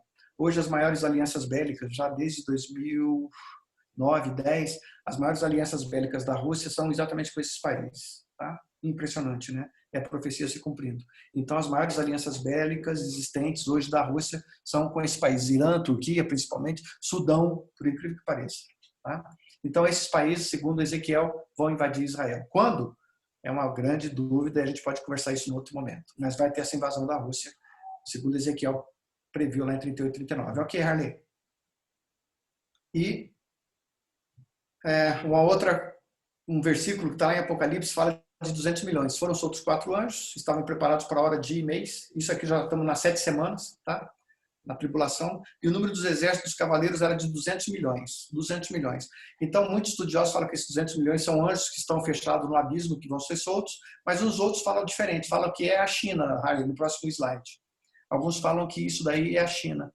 E é interessante, 2 coisas. Algumas declarações que já foram faladas que a China já tem um exército mobilizado de mais de 200 milhões.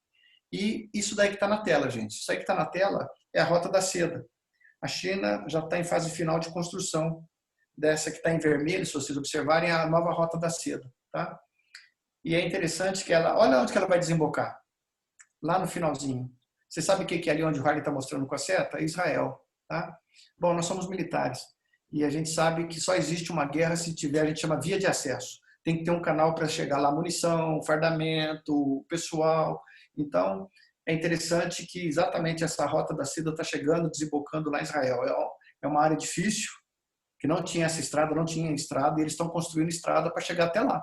Tá?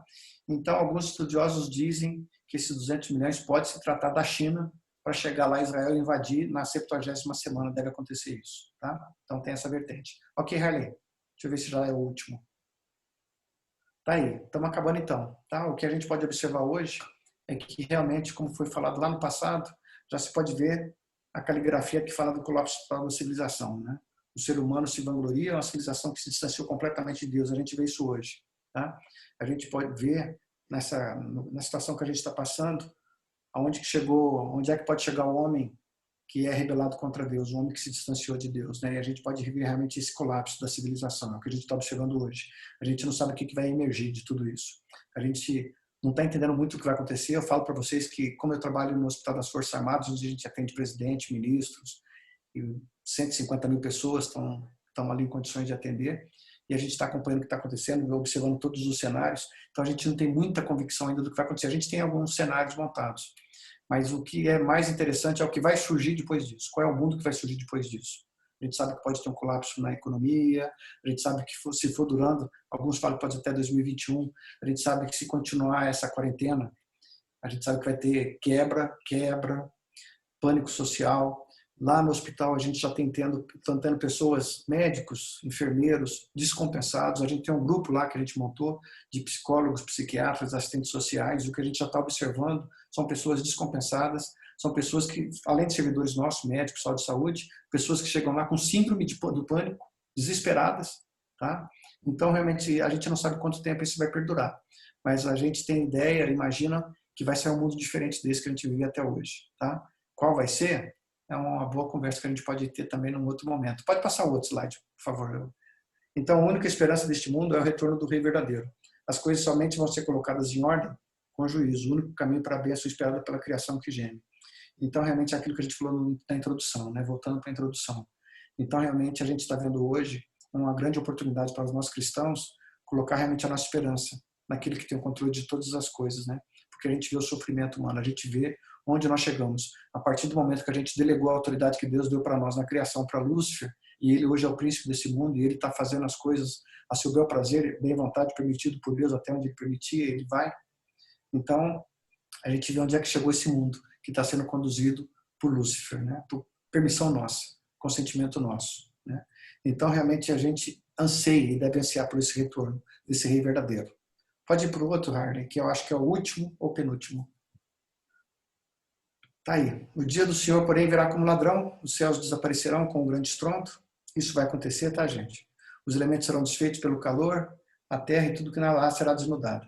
Havendo, pois, e aqui que eu quero focar para vocês, para a gente concluir, para passar, se for o caso, para as perguntas. Havendo, pois, de perecer todas estas coisas, que tipo de pessoas é necessário que vocês sejam? Viva de maneira santa, piedosa, aguardando e desejando ardentemente a vinda de Deus. Então, nesse momento de crise, de sofrimento, de dor, a gente tem que estar vivendo assim, né? Qual é o tipo de pessoas que a gente deve estar sendo, sabendo que isso vai acontecer com a Terra no futuro, né? E já está acontecendo um aperitivo por enquanto aqui, tá? E o último slide, que é a mensagem que eu deixo para a gente passar, se for o caso, para as perguntas. Esse é o penúltimo, né? Tem mais um, desculpa. O reino e o domínio e a majestade dos reinos, debaixo de todo o céu, serão dados ao povo dos santos do Altíssimo. O seu reino será um reino eterno, e todos os domínios o servirão e lhe obedecerão. O fato é que para a igreja está reservado um futuro magnífico. O processo até lá vai ser um pouco complexo, mas o fato é que todos esses reinos vão ser passados para nós. Aquilo que a gente falou lá no início. Por fim, realmente vem o Senhor Jesus. Ele vem sem demora, tá? Ele vem sem demora. Pessoal, realmente é muito frio a gente falar aqui assim, né? Vocês me perdoem. Eu sei que eu fui um pouquinho cansativo, porque eu tive que fazer todo o embaçamento e falar sem olhar assim, olho no olho, para mim, eu gosto de falar, embora da minha cor eu sou meio italiano, eu sou italiano, tenho sangue italiano, eu gosto de falar olhando no olho, interagindo, mas eu espero que eu tenha passado um pouquinho de embasamento para vocês, tá? Como eu falei, me perdoe pela extensão, acho que passei, 9,7. Me perdoem, tá? Mas aí, Harley, eu estou aberto então, se for o caso, se ainda alguém tiver e quiser fazer pergunta, estou à disposição para a gente interagir um pouquinho, se for o caso, tá bom? Obrigado. Ótimo, Fernando. Pessoal, alguns já me mandaram perguntas, podem me mandar no WhatsApp particular. Se de repente tiver dificuldade, a gente abre para que vocês perguntem. Eu vou voltar naquela imagem que eu gosto bastante, que é a questão das 70 semanas, que dá para a gente começar umas perguntas e visualizando aquela imagem, né? Pessoal, eu acabei não apresentando da maneira devida o Fernando, né, Miranda? É uma amizade aí, né, Fernando, de uns 15 anos, né? Eu era de Alvo da Mocidade, o Fernando é de Alvo da Mocidade, um trabalho missionário abençoado de Deus, lá em Ribeirão Preto. Na verdade, tem vários lugares, tem inclusive em Brasília, tem inclusive em Uberlândia, que é o vizinho do MEC, né, o Chimal. E eu costumo dizer que o Fernando Miranda é o meu conselheiro, né, escatológico, né? A gente sempre conversa, já tivemos vários bate-papos, e é muito bom, viu, Fernando, verificar isso. Fernando Miranda, reforço, coronel do Exército, já foi para Israel. Quantos congressos, já faz quantos anos que você vai em congresso da Chamada Meia-Noite? Chamada Meia-Noite, pessoal, é um grupo de pessoas sérias que estudam escatologia. Faz quantos anos que você vai em todos nesses congressos? Eu comecei em 2011, Harley. 2011, quer dizer, 9 anos aí em congresso da Chamada Meia-Noite, né? Antes a gente já participou de outros, né? Mas do Chamada desde 2011. Muito bacana. E é muito bom poder a gente ter esse tempo, né, para entender sobre as profecias e principalmente a gente apressar algumas coisas, né? Não só da nossa vida, mas das pessoas que estão à nossa volta, que precisa ouvir. Fernando Miranda, a primeira pergunta aqui. Você falou bem sobre a questão das duas bestas, né? A da terra e do mar, né? Só para a gente entender um pouco o posicionamento. O líder europeu, ele seria o anticristo, e o judeu, no caso o rabino, ele seria o falso profeta, é isso mesmo? É isso mesmo. Essa é a ideia, tá? O líder mundial, vamos dizer assim, o que sobe da terra, governador civil, o anticristo é um europeu, Tá? O rabino, o líder religioso, a besta religiosa, vamos dizer assim, ele vai ser provavelmente um rabino. Tá? É isso mesmo. Verdade. Porque a gente imagina que essa paz, essa falsa paz, tem a ver com Israel e o povo muçulmano, né? Como que os árabes, o povo muçulmano, aceitaria, de repente, um pronunciamento do rabino falando que aquele é o Messias, sendo que a gente sabe que são irmãos por parte de pai, tirando o Iraque, né, que é a antiga Pérsia, né? Irã. O Irã, desculpa, o Irã, que é a antiga Pérsia, o restante ali em volta são filhos, são irmãos por parte de pai, né? Como a gente consegue entender que essas duas diferenças podem ser aceitas através da visão desse falso profeta? Não sei se Como eu é fui... que deixa eu ver se eu entendi. Como é que o povo israelense e o árabe vão fazer um pacto com esse líder ocidental, com esse anticristo aí? Exatamente, porque hoje lógico que nós estamos tendo uma visão mundana, você falou bem dos senhores do mundo, que orquestra todas as coisas. Mas como o povo árabe vai ter o consentimento da visão do falso profeta que é um judeu, entendeu? Na realidade, o que esse anticristo que vai surgir, ele vai ser das melhores pessoas que já existiu. Ele vai ter um carisma muito grande. E ele vai promover algo que ninguém promoveu até hoje, que é uma paz no mundo. As pessoas vão se sentir seguras, vão falar, nossa, a gente precisava dessa pessoa.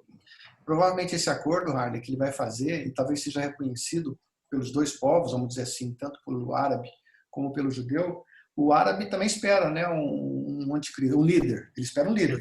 Também, assim como o judeu, eles esperam um líder. E as características são semelhantes. Tá? As características são semelhantes. Então, eu imagino que vai fazer um pacto, esse acordo que ele vai fazer com os dois povos, de certa maneira, vai ser imposto, tá? Embora ele vai ser alguém que vai promover a paz, alguém que vai falar, pô, chegou a pessoa que está dando solução a todos os nossos problemas globais, essa é a pessoa que a gente estava esperando e tudo mais, ele vai impor esse acordo provavelmente ao mundo árabe. Tá? Ótimo. A ponto de ser construído o terceiro templo, né? O templo vai ser reconstruído de novo, lá em Jerusalém, no mesmo local onde estão as duas mesquitas. E a próxima pergunta é sobre o terceiro templo. Você foi para Israel, você conheceu o Instituto do Templo. Pessoal, quem não conhece, o Instituto do Templo é uma organização, não sei se é assim que a gente fala, né, Fernando? Que cuida dos utensílios do templo que eles sonham em breve reconstruir, né? Você conheceu lá quando você foi para Israel, né? Quando que entra a construção desse terceiro templo e a visão também que você viu lá do Instituto do Templo? Parece que eles conseguiram fazer através de laboratório, né? Não sei que não é um clone, mas eles conseguiram a novilha vermelha, né? Parece que foi a primeira vez sem nenhum defeito. Se você pudesse falar um pouco sobre isso para nós. O Instituto do Templo, ele está na Cidade Velha, tá? Próximo, bem próximo ali às ruínas das muralhas, né? O muro ocidental. Nós visitamos o Instituto do Templo e lá foi interessante, porque eu fiz essa pergunta lá. Eles já têm tudo pronto, está tudo pronto para o templo, tá? Não só a construção não demoraria nem 6 meses, mas os utensílios usados no templo eles já têm todos conforme os originais, está tudo prontinho. A única coisa que estava faltando era a arca, mas eles, sabem onde estão a arca, tá? Provavelmente está enterrado por ali, por perto. Mas eles já têm tudo, está tudo pronto, tá? Aí eu perguntei, mas como é que vai fazer? Em qual momento vai ser construído o terceiro templo? Porque bem ali em cima tem as duas mesquitas. Como é que vai ser isso? Aí foi interessante porque a nossa guia, ela não era cristã, embora fosse um grupo cristão, e ela era da Mossad, né? E a gente teve uma empatia ali gratuita. Eu trabalhei muito tempo na inteligência aqui no Brasil, então a gente teve já uma empatia ali direta. E aí, nesse momento que eu fiz a pergunta, a guia cortou. A guia cortou. Ela não deixou nem o camarada responder. E aí ela mesmo falou, não, no momento certo, Deus vai proporcionar para nós. Né? Então, a gente não sabe o que vai acontecer para esse terceiro templo ser reconstruído. Tá? Porque nessa figurinha que está aí, ó, o gráfico que o Harley colocou, durante a 70ª semana vai haver sacrifícios. Tá? Vai haver sacrifícios. Nessa metade aí que tem, aos 3 anos e meio, o templo vai ser reconstruído, vai haver sacrifício, essa novilha vermelha já está pronta conforme lá as exigências que tinha no Antigo Testamento. Tá tudo preparado. E eles vão reconstruir. É inadmissível para o judeu a adorar a Deus sem ter o templo. Eles só podem adorar a Deus tendo o templo. Então, é algo que está ali incomodando eles estão inquietos. Então, esse templo vai ser reconstruído. Dentro desses 7 anos, dentro desses 3 anos e meio, o templo vai estar lá. Vão ser oferecidos sacrifícios. Graças a esse acordo imposto que vai ter do anticristo, vão ser oferecidos sacrifícios, o judeu vai poder fazer esse sacrifício. Na metade da semana, dentro desse templo, assim como houve lá com o Antigo Epifânio, lá atrás, o líder ocidental, né, a besta que sobe, o anticristo, né, que sobe do mar, ele vai querer sentar lá e vai querer ser adorado como Deus. Então é quando o remanescente foge. Durante esse período aí, 2/3 de Israel vão morrer. 2/3 vão ser aniquilados. Praticamente da população como um todo, né? Mas 2/3 de Israel vão ser aniquilados. Vai sobrar 1/3. Esse 1/3 é o remanescente fiel. Eles vão ser protegidos por Deus. E eles vão fugir, então, do anticristo que vai começar a persegui-lo. O terceiro templo vai ser reconstruído no mesmo local onde está lá o Domo da Rocha, que foi o local onde ia ser feito o sacrifício de Isaac. Tá? Ao lado do Domo da Rocha é difícil acontecer. A gente sabe que tem alguns estudiosos que falam que o templo ele tem condição de ser construído do lado.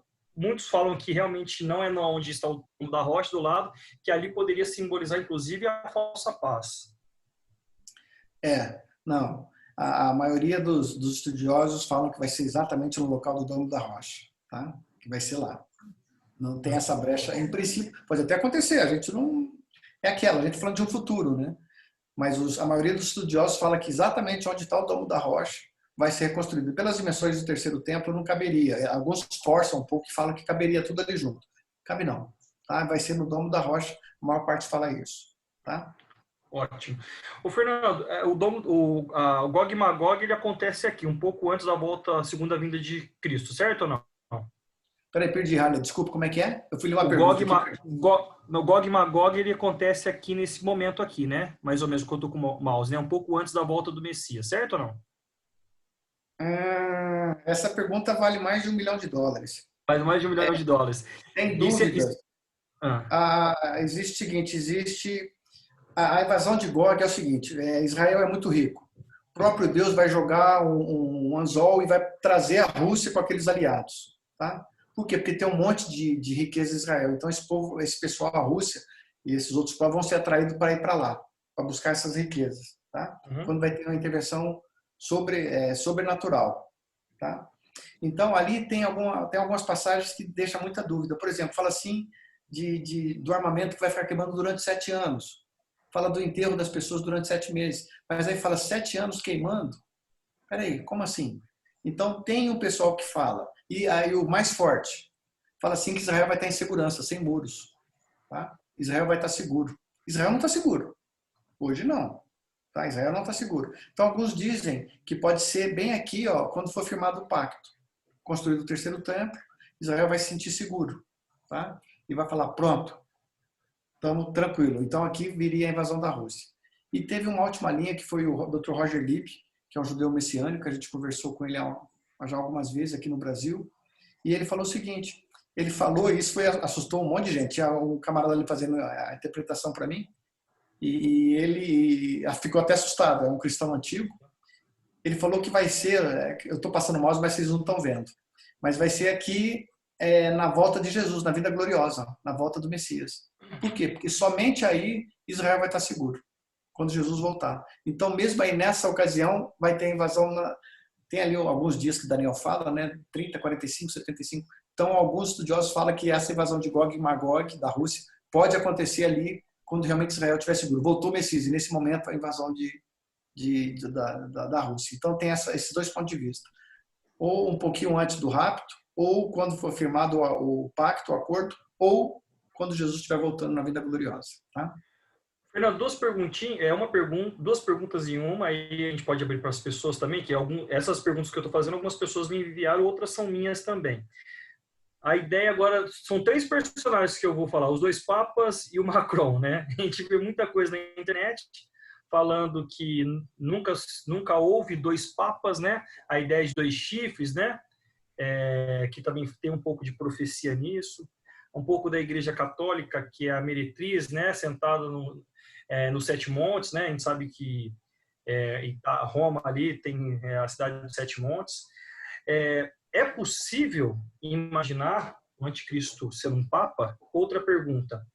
Falam muito de Macron, que é um príncipe que é descendente de judeu, de um possível reinado dentro do sendo o anticristo. Mas a gente vê também que a sua reputação, né, a sua reputação está lá embaixo. Ele chegou sendo uma pessoa muito forte, né, nas apostas aí para ser o anticristo. Hoje ele desceu bastante. Qual é a sua visão? Tem o Netflix recentemente lançou um filme, né, sobre os dois papas. Qual que é a sua ideia nessa questão? Porque a gente sabe, o atual Papa, ele também tem descendência judaica, né? Ele é argentino, mas ele tem uma descendência judaica. Onde que você consegue ver uma possibilidade ou não? Bom, o Macron, assim, no meu ponto de vista, ele já é totalmente descartado porque esse anticristo que sobe da terra, né, que é o que a gente está falando, ele vai ser um italiano. Tá? Lá Daniel já falou isso. Daniel deu a entender de que o príncipe que há de vir, ou seja, o mesmo povo que destruiu Jerusalém, que foi Tito, né, foi o romano, o mesmo povo, o príncipe que há de vir será desse povo. Tá? É bem verdade que alguns falam assim que junto com ele tinha o Império Romano era vasto, tinha pessoas de outros lugares da Europa, da África, do Oriente. Tem o Tim LaHaye que defende que seria de uma outra região, tá? Eu tenho assim entendimento. Império Romano Árabe, né, que eles falam, né? Eu tenho entendimento que vai ser um romano. Então, já por si só, o Macron já não alcança essa questão, tá? Então, e pelas atitudes que ele está tendo, pela série de decisões, questão de apoio e tudo mais, ele não tem as características de que seria um líder que proporcionaria o que o mundo quer, tá? Então, eu acho que Macron, eu acho que não é um dos... Pode até ter sido no passado, mas não é o homem de Lúcifer, não. Eu acho que não é ele. Tá? Com relação aos papas, se a gente for olhar lá atrás, e isso dá muita confusão, e a gente precisaria de um bom tempo para falar sobre isso, mas resumidamente, se a gente for estudar o surgimento do Estado, né, de Vaticano, mais ou menos é o que está escrito lá em Daniel. Eram 7, aí apareceram 3, um desses 3 destruiu não sei mais quem. Se a gente for olhar lá atrás da história, a gente vai ver que aconteceu algo mais ou menos assim no surgimento do Vaticano. Tá? Eu tenho comigo, embora o Dr. Roger Libby, ele fala que muitas pessoas falam, né, que a Igreja Católica Romana seria, me perdoe se tiver alguém também com uma posição diferente, me perdoe, eu não estou falando mal da Igreja Católica de jeito nenhum, tá? Meu berço, minha família veio daí, eu também sou, tá? Mas a Católica Romana é uma meretriz, de certa maneira, tá? Mas ela não é essa que está falando em Apocalipse, ela não é essa, a grande meretriz não é. Nós temos uma série de meretrizes, vamos dizer assim, todos aqueles que se afastam de Deus, que têm idolatria, tá? Que não seja adoração a Deus, são pessoas que estão realmente desviadas e são idólatras. Tá? E, consequentemente, são meretrizes. Não é a grande meretriz falada na Bíblia. Tá? Então, eu entendo que o Papa ele pode até estar contribuindo, ele está mesmo. Tá? O Papa está contribuindo, não sei se intencionalmente ou não, isso é uma conversa para um outro momento para a gente ter, mas ele está contribuindo para o governo mundial mesmo. E no entendimento dele, servindo os senhores do mundo ou não, ele tem um entendimento que seria o melhor para o mundo. Tá? Então, ele está colaborando. Daí, para ele ser um líder, o anticristo, os dois que estão lá provavelmente não serão, nenhum dos dois vão ser o anticristo. Tá? Não reúne algumas condições para ser o anticristo. O que eu acho é que realmente toda a situação provavelmente está sendo manobrada pelos senhores do mundo, e provavelmente vão desaguar nesse governo mundial de onde vai surgir realmente esse anticristo. Tá? Uhum. O mês que vem, em maio, teria uma reunião onde o Papa levaria algumas autoridades no mundo, né? Você estava analisando alguma coisa nesse sentido? Se tinha alguma coisa a ver com a nova ordem mundial, com os senhores do mundo, tentando orquestrar alguma coisa? Ou, de repente, apresentar um salvador da pátria? E, de repente, o coronavírus veio e bagunçou tudo? 14 de maio é uma data, assim, vamos dizer, cabalística, né? Tem uma série de coisas no 14 de maio que aconteceram e vão acontecer. Algumas pessoas estavam me perguntando, e já estão até alguns falando que seria o arrebatamento no dia 14 de maio, porque seria o revelado do anticristo, uma série de coisas. Não, 14 de maio realmente é uma data interessante e emblemática. Eu não sei o que vai acontecer agora. Confesso para vocês que, como eu estou bem envolvido lá com esses dias, né, com essa situação, eu não pesquisei muito. Mas não é assim, o mundo vai ser diferente, 14 de maio. Alguns estão falando que é 8 de abril, né? Ontem eu estava vendo que alguns estão falando jejum e oração, porque 8 de abril vai ser uma data em que vai acontecer isso, acontecer aquilo, tal. E eu fiz isso só uma vez, em 2017, que eu achei que estaria talvez na iminência da volta de Jesus. Então é difícil da gente falar quando. 14 de maio, pode acontecer? Pode. Ele pode voltar a qualquer momento. O arrebatamento, como a gente já falou, não tem mais nada que sinalize quando vai surgir acontecer o arrebatamento. Tá? Ele pode acontecer agora. A gente conversando aqui, de repente, a gente pode ir. Tá? Ele pode acontecer a qualquer momento. Pode ser 14 de maio? Pode. Pode ser. Mas vai acontecer alguma coisa significativa no 14 de maio? As coisas significativas nem sempre aparecem. Nem sempre aparecem. Tá? As coisas normalmente são muito bem feitas e camufladas. Tá? Uma pessoa perguntou o seguinte, ó, como o cientista não poderia deixar essa de perguntar, qual o papel da ciência nesse contexto? Eu até mostrar um livro para vocês, ia deixar aqui separado. Tem um livro antigo do Isaac Newton, que ele faz um estudo, eu tenho esse livro, é muito bacana esse livro, muito bom, muito denso. Ele faz um estudo sobre Apocalipse e Daniel. Foi um dos primeiros livros que eu li sobre esse assunto. Ele faz uma integração no estudo, tá? De Apocalipse e Daniel, Isaac Newton. Até na época ali de Darwin, mais ou menos, a gente, como eu falei, né, o início dos 1900, final de 1800, início de 1900, foi uma grande virada no mundo. Para a gente entender o que está acontecendo hoje, muitas pessoas escreveram coisas interessantes lá atrás. Depois eu posso passar por várias, se vocês tiverem interesse, de alguns livros que falam sobre coisas que estavam acontecendo lá atrás, que eles viram as sombras do futuro. Tá? E nessa virada do século, logo no início de 1900, com Darwin, uma série de outras pessoas, tá? Eles deixaram, vamos dizer assim, fizeram uma ruptura, fizeram um salto da razão, a morte da razão, né? O salto no escuro. Ou seja, a religião, a fé, é incompatível com a ciência. Até nessa época aí de 1800, né, quase a totalidade dos cientistas eram religiosos. Eles criam na Bíblia. A Bíblia era uma fonte para eles. A ponto de, já no nosso século XIX, século XX, a NASA estava fazendo uma pesquisa e foi um cristão que falou lá mas está faltando 24 horas. Aí o cristão falou, já sei de onde são essas 24 horas. Aí ele foi lá ver do sol que voltou, parou e não sei o quê. E aí eles viram foi exatamente o que aconteceu. Então, ou seja, até início de 1900, não havia essa ruptura. Tá? Não havia essa ruptura entre religião, entre fé e entre ciência. Tem coisas que a ciência nunca vai responder. Nunca vai responder. Tá? Tem coisas que a razão também nunca vai responder. Que vai entrar a fé. Mas o que sustenta realmente a ciência, e o Dr. Roger Lieb, depois essa pessoa que perguntou, tem vários livros sobre o que ele fala. Ele é um pesquisador, ele é arqueólogo, ele é cientista, vários PhDs que ele tem. Então, ele é um cientista, é um pesquisador. Tem aqui no Brasil, eu me lembro da Associação Brasileira de Pesquisa da Criação, eram diversos cientistas. Então, tem vários livros desse pessoal, professor Cristiano, se não me engano. Então, não tem como a gente separar a religião, a fé, separar a Bíblia da ciência. Isso foi algo que foi produzido no início de 1900, infelizmente, tá? Que houve essa dissociação. Aquele verdadeiro cientista, em muitas coisas, ele vai buscar algumas respostas na Bíblia. Eu sou criacionista, tá? Eu não sou evolucionista. Mas por isso que eu me associei lá nos anos 90, Associação Brasileira de Pesquisa da Criação. Então, uma coisa não anula a outra. Impossível de ser anulado. Tá? Não tem como. E quando o cientista... Última pergunta a mim. Faz. Desculpa. Não, vai lá, desculpa, vai lá. Não, é que o cientista, quando ele olha a natureza, quando ele olha a criação, e tem diversos artigos que falam isso, de alguns animais, de alguns bichos, que eles olham e vê como eles foram feitos, o que eles aproveitam dali para a tecnologia hoje é algo impressionante. Então, a maneira como foi criado o mundo, os animais, uma série de coisas, os cientistas estão estudando algumas coisas disso para trazer para o avião, para a aeronave, para uma série de coisas. Então, a gente vê que realmente não tem como dissociar o cientista da Bíblia, não tem como dissociar. Tá? Forçaram isso no início de 1900, infelizmente. E a gente pode conversar bastante sobre isso em outro momento também, me perdoe. Ótimo. Não, e tem também o Marcos Eberlin, né, o Adalto Lourenço, são pessoas cristãs aí, o Marcos Eberlin, professor da Unicamp, pós-doutor em Química, presidente do Designer Inteligente, também recomendo vocês verificar. A última pergunta para eu abrir, para a turma, tem uma pergunta que está aqui na sequência. Existe um relógio sobre o fim dos tempos, né? Isso não é nem escatológico, isso é a ideia dos naturalistas. 100 segundos para o fim do mundo. Inclusive com aquela onda lá do Brasil, o desmatamento, esse relógio ele diminuiu bastante, eles falam que esse relógio é a temperatura para o fim do mundo, não escatológico, mas para a destruição do mundo. Aonde que isso entra na Bíblia? Entra ou não entra?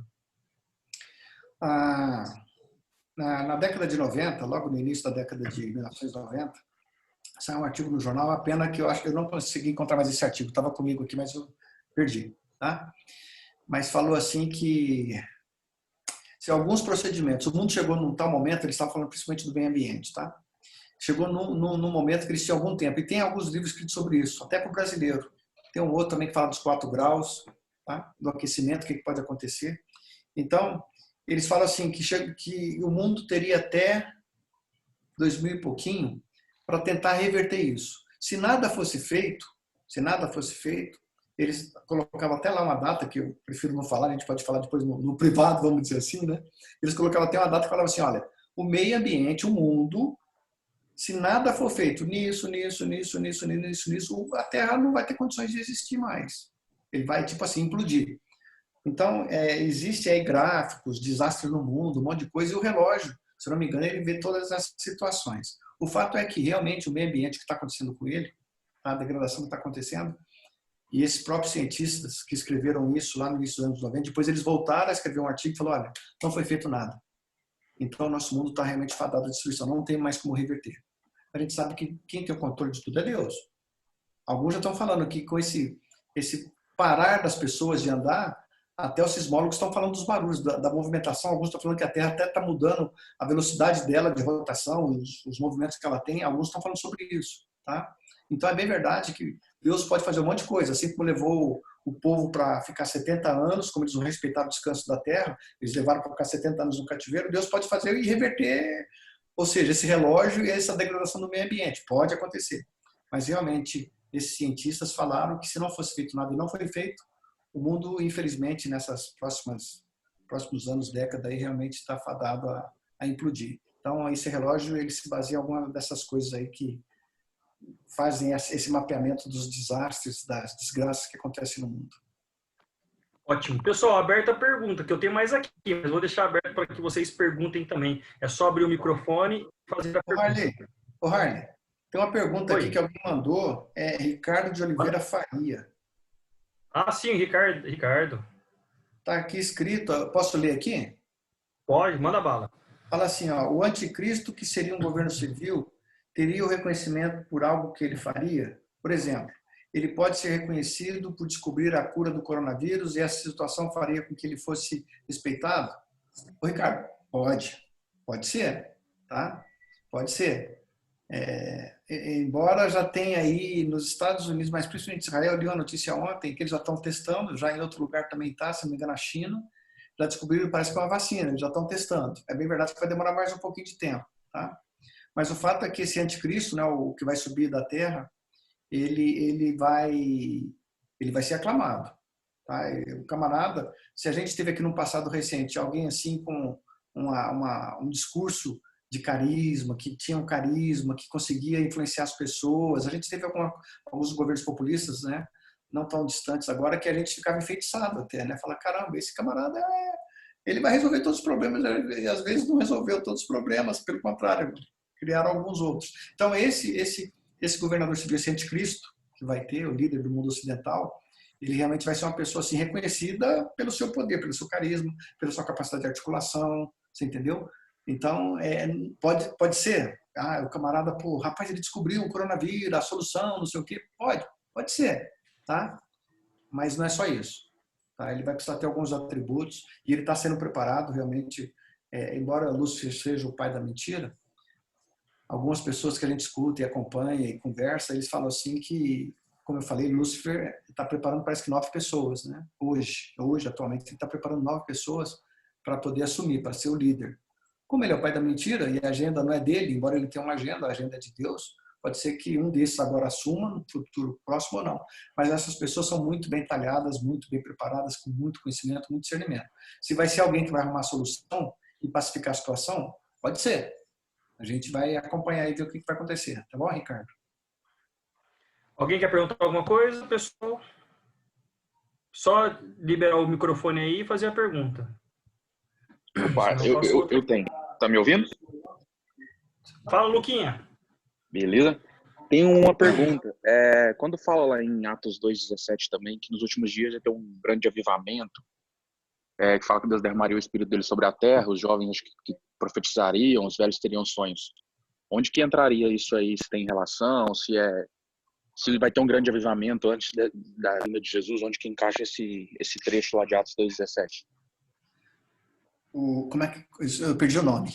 Lucas. Lucas, ó, vai ter um grande avivamento, tá? Vai ter um grande avivamento na Terra.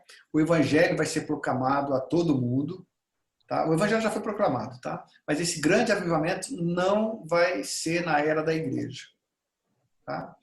O que os profetas falam é que a igreja, a tendência do mundo é piorar.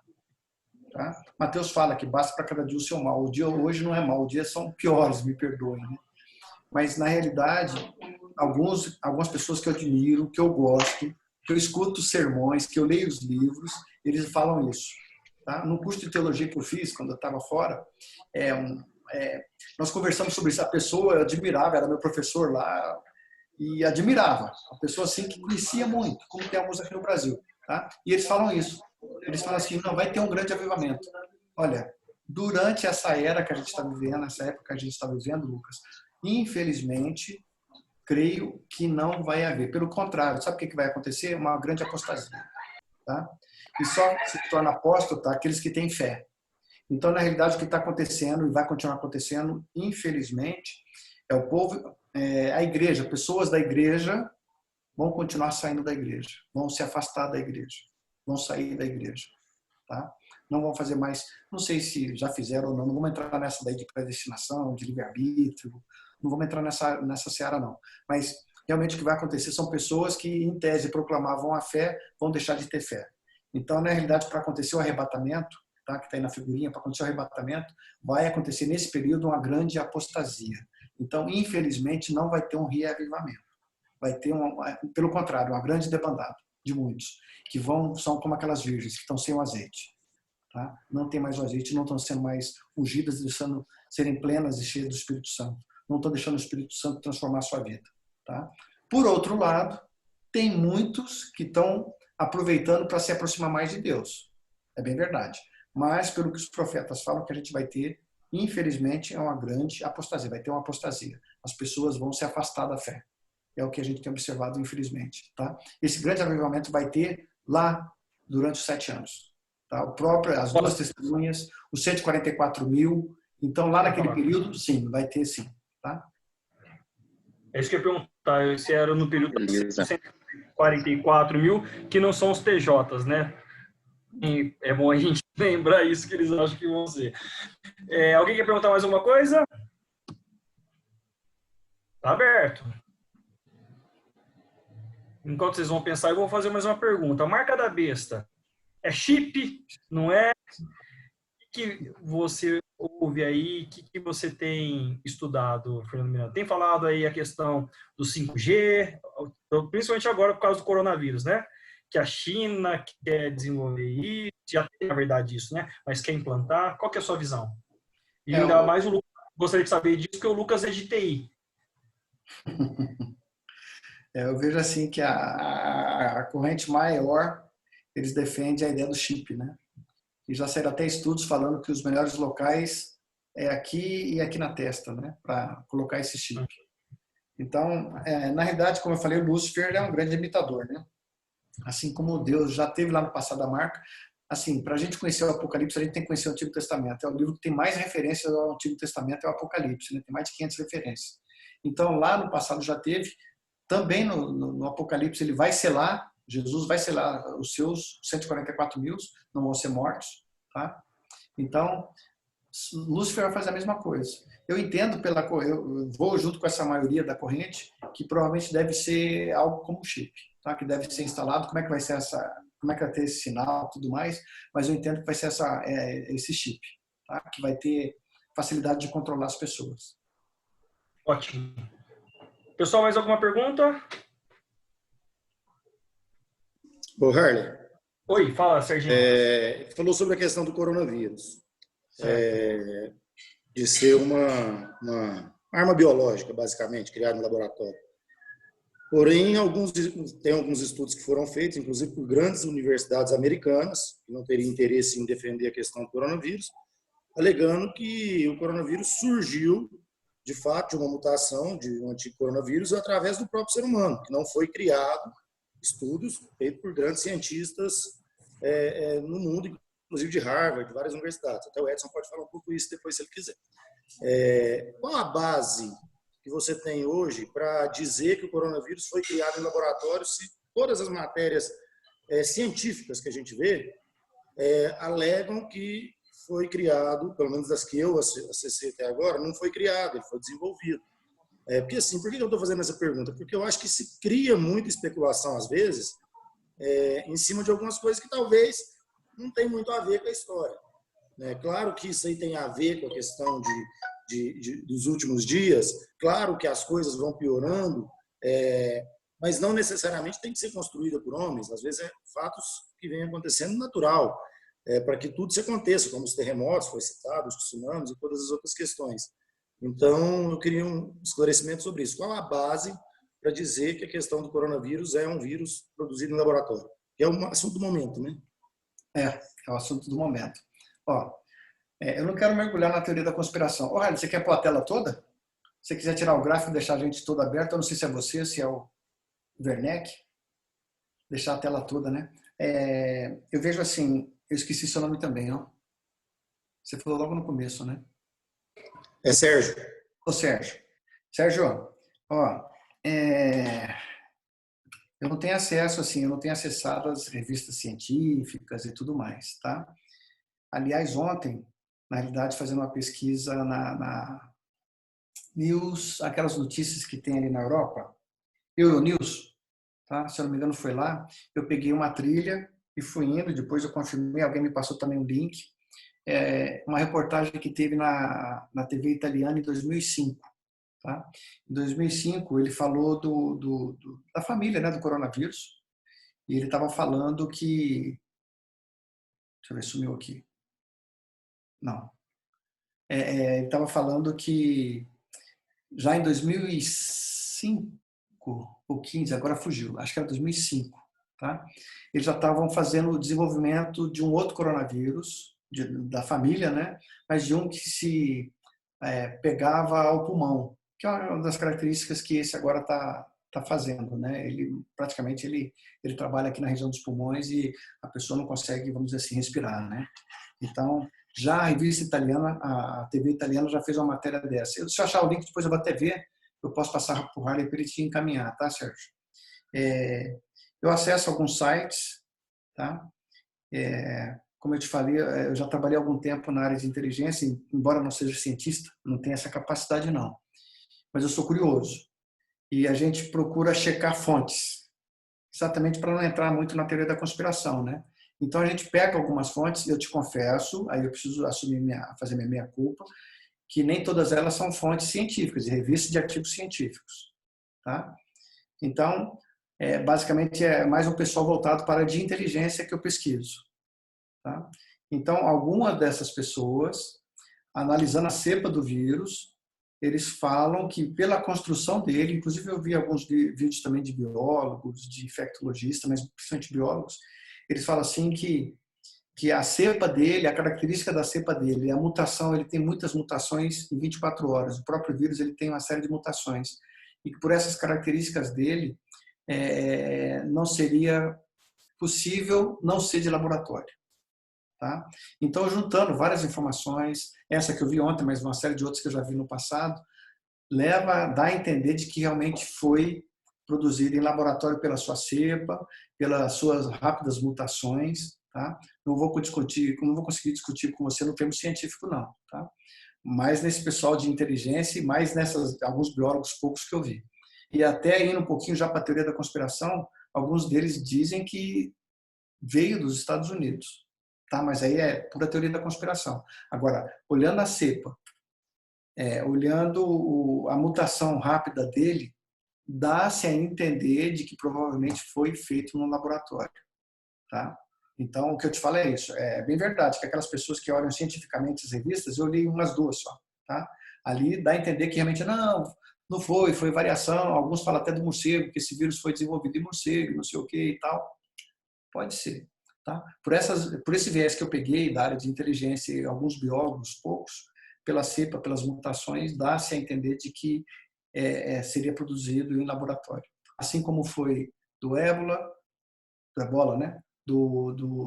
Da AIDS. Então, alguns estudiosos do passado, mas como eu te falo sempre, tá? Esse pessoal mais da área de inteligência, o que eles falam que realmente foram vírus produzidos em laboratório com algumas... Opa, agora melhorou. Com algumas finalidades específicas, tá? Seja ela para desenvolver vacina, seja ela para quebrar algumas coisas nas pessoas, tá? Então, eu vou por essa linha, tá, Serginho? Não sei se eu consegui mais ou menos colocar alguma coisa aí.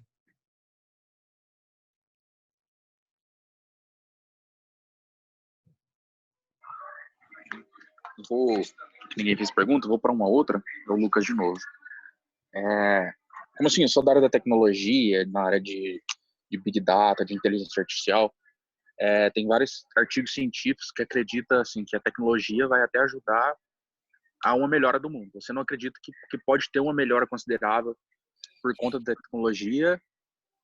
Porque assim, tem várias previsões que falam que tipo, assim, 2030, assim, a evolução da tecnologia com inteligência artificial e tudo, a tendência é melhorar, é achar solução assim, para produzir alimento em maior escala, de forma mais eficiente. De certa forma, da tecnologia suprir as necessidades que o ser humano encontra em Deus. Então, assim, quando você fala de apostatar da fé, às vezes porque as pessoas não vão precisar, de certa forma, de Deus. Você acredita, assim, que pode entrar por esse ponto, assim, da tecnologia facilitar tantas coisas? E, lógico, que a falta dela, quando você vira dependente dela, a falta dela entra em colapso. Então, assim, às vezes o mundo pode colapsar devido a uma pane da tecnologia de forma geral. Mas se a tecnologia, assim, várias previsões de vários cientistas, se a tecnologia vai melhorar o mundo de certa forma, com fonte de energia limpa, com essa linha, assim, nessa linha. Lucas, eu não sei se você estava no início, quando o Werneck ligou, eu até comentei, eu falo assim, caramba, eu não sei como é que a gente vivia sem essa tecnologia antes, né? Eu tenho 55 anos. E hoje eu paro para pensar, falo, como é que a gente vivia sem isso, cara? Facilidade. Hoje a gente está fazendo aqui alguns pagamentos pelo tablet, pelo celular. Cara, a gente está conversando com alguém lá do outro lado do mundo. Então a gente fala, como é que a gente vivia sem isso antes, sem essa tecnologia? Então eu sou assim, eu não domino quase nada de tecnologia, mas que ela facilita e a vivência nossa no mundo hoje, ela facilita muito. Pô, ela ajuda muito. Eu confesso para você que eu não sei como é que a gente conseguiu viver sem ela. Então, realmente, ela cria uma série de facilidades para nós, é verdade. Mas eu entendo que também ela vai ser uma boa base para controlar as pessoas. Tá? Quando você faz uma consulta rápida na internet, se você não colocar numa janela anônima ali, você vai toda hora estar recebendo o pessoal vai sondar você e vai te colocar toda hora ali, mandando aquelas mensagens, ó, você consultou tal viagem para tal lugar, tem um hotel lá também assim, não sei o que e tal. Então, eu vejo assim, a tecnologia está interligada de uma tal maneira que facilita muita coisa para a gente. Mas, de certa maneira, também vai ser uma boa base para controlar a economia no mundo, para controlar as pessoas. Tá? Então, ela facilita muito. Eu acho que ela veio para ajudar? Veio. O ser humano é extremamente criativo? Mas o príncipe desse mundo é Lúcifer. E ele vai saber usar, infelizmente, essa tecnologia a favor dele, para controlar as pessoas, para ter acesso aos gostos, para saber quem que está usando, quem que está servindo, quem que não está servindo. Então, eu vejo que essa base, infelizmente, embora seja muito favorável para nós, ela é útil. Assim como o chip, como eu falei. Pô, imagina, cara, se você tem um chip, cara, olha que tecnologia legal. Pô, você não precisa ficar andando com um monte de andar com carteira, com mais nada, né? Seria muito fácil, só que o problema é como você usa isso, né? Então, infelizmente, embora eu sou favorável à tecnologia, até sim, tá? Eu acho que ela veio para ajudar, mas ela, infelizmente, o Lúcifer e os senhores do mundo vão usar para algo assim que não vai ser muito bom, não, infelizmente. Eu tenho isso comigo. Fernando, Francis Schaeffer, acho que esse é o nome dele, autor da A Morte da Razão, como mencionado, era pastor presbiteriano. A morte da razão estaria associado ao atual negacionismo da ciência? O Francis Schaeffer escreveu vários livros sobre isso. Francis Schaeffer, ele tem um dos meus escritores preferidos, e ele fez uma série, tem até no YouTube, quem quiser procurar, né? E ele também era um pesquisador assim, inveterado, né? Ele gostava de pesquisar. Mas era um excelente pensador e cristão denso. Mas ele escreveu sobre isso, Na Morte da Razão, A Abolição do Homem, uma série de livros que ele escreveu, O Deus que Intervém, ele tem aí uma série de livros que ele fala sobre isso. Tá? E pelo contrário, ele fala exatamente assim que não há ruptura, não há separação. Uma pessoa para ter fé ela não precisa fazer um salto no escuro, ela não precisa matar a razão, não precisa matar a ciência, vamos dizer assim, né? Não, pelo contrário. Ele fala da integralidade do homem. Tá? Ele fala da integralidade do homem. Ele não separa o homem da razão. Consequentemente, ele não separa o homem da ciência. Pelo contrário. Tá? É mais ou menos isso? Sim, é isso? Quem perguntou? Eu perguntei, então. É muito raciocínio para minha mente. É isso, é isso. É isso. Eu não. É isso. Aí, obrigado, Edson. O cara tá, quarto pós-doutorado, tá nos Estados Unidos, é professor de física ainda. Aí é muita coisa para mim, né? Pessoal, tem mais uma pergunta aqui, ó. Todo olho verá a vinda do Senhor. Isto está relacionado com tecnologia, na sua visão, ou não? Ou realmente é o nosso próprio olho que verá? Isso é interessante. Mas, João, antes da gente, eu esqueci quem que me perguntou ali, falou da TI, foi o Lucas, né? Mas antes de mesmo você ver, mesmo antes do surgimento da TI, provavelmente João lá na Ilha de Patmos já teve esse vislumbre, né? E Mateus também falou lá atrás, alguns evangelistas falaram, né? Que todo olho vai vê-lo, né? Pode ser por a tecnologia? Pode ser. O que a gente sabe é que, imagina, né? Que depois dos 7 anos, a Terra vai estar quase que arrasada pelas pestes, pelas coisas que vão acontecer na Terra, a Terra vai estar totalmente degradada, né? Mas quando ele voltar de uma forma gloriosa, provavelmente ainda vai ter TI, assim como as 2 testemunhas. As 2 testemunhas elas vão ser mortas, quando Deus permitir, vão ficar ali em praça pública, todo mundo vai ver, vai festejar e tudo mais. Ou seja, através do quê? Provavelmente da TI. Tá? Eles vão conseguir ver no mundo todo. Hoje a TI facilita esses acessos de uma maneira assim. Aconteceu lá na China, a gente está sabendo no mesmo momento aqui. Né? Então, provavelmente, tanto no caso das testemunhas, como na volta gloriosa de Jesus, que todo olho vai ver do Oriente ao Ocidente, que é lá depois dos 7 anos, essa volta gloriosa, só relembrando, depois dos 7 anos, provavelmente vai ter o uso sim da TI, Lucas. Pessoal, alguma pergunta a mais? Só tirar o microfone aí e fazer. No meu celular não recebi mais nenhuma pergunta, senão a gente encerra com uma oração e agradece o Fernando. E bom, vamos já esquematizar um outro tema, Fernando, por uma próxima. Pessoal, minha gratidão. Realmente, eu acho que a gente gastou bastante tempo, né?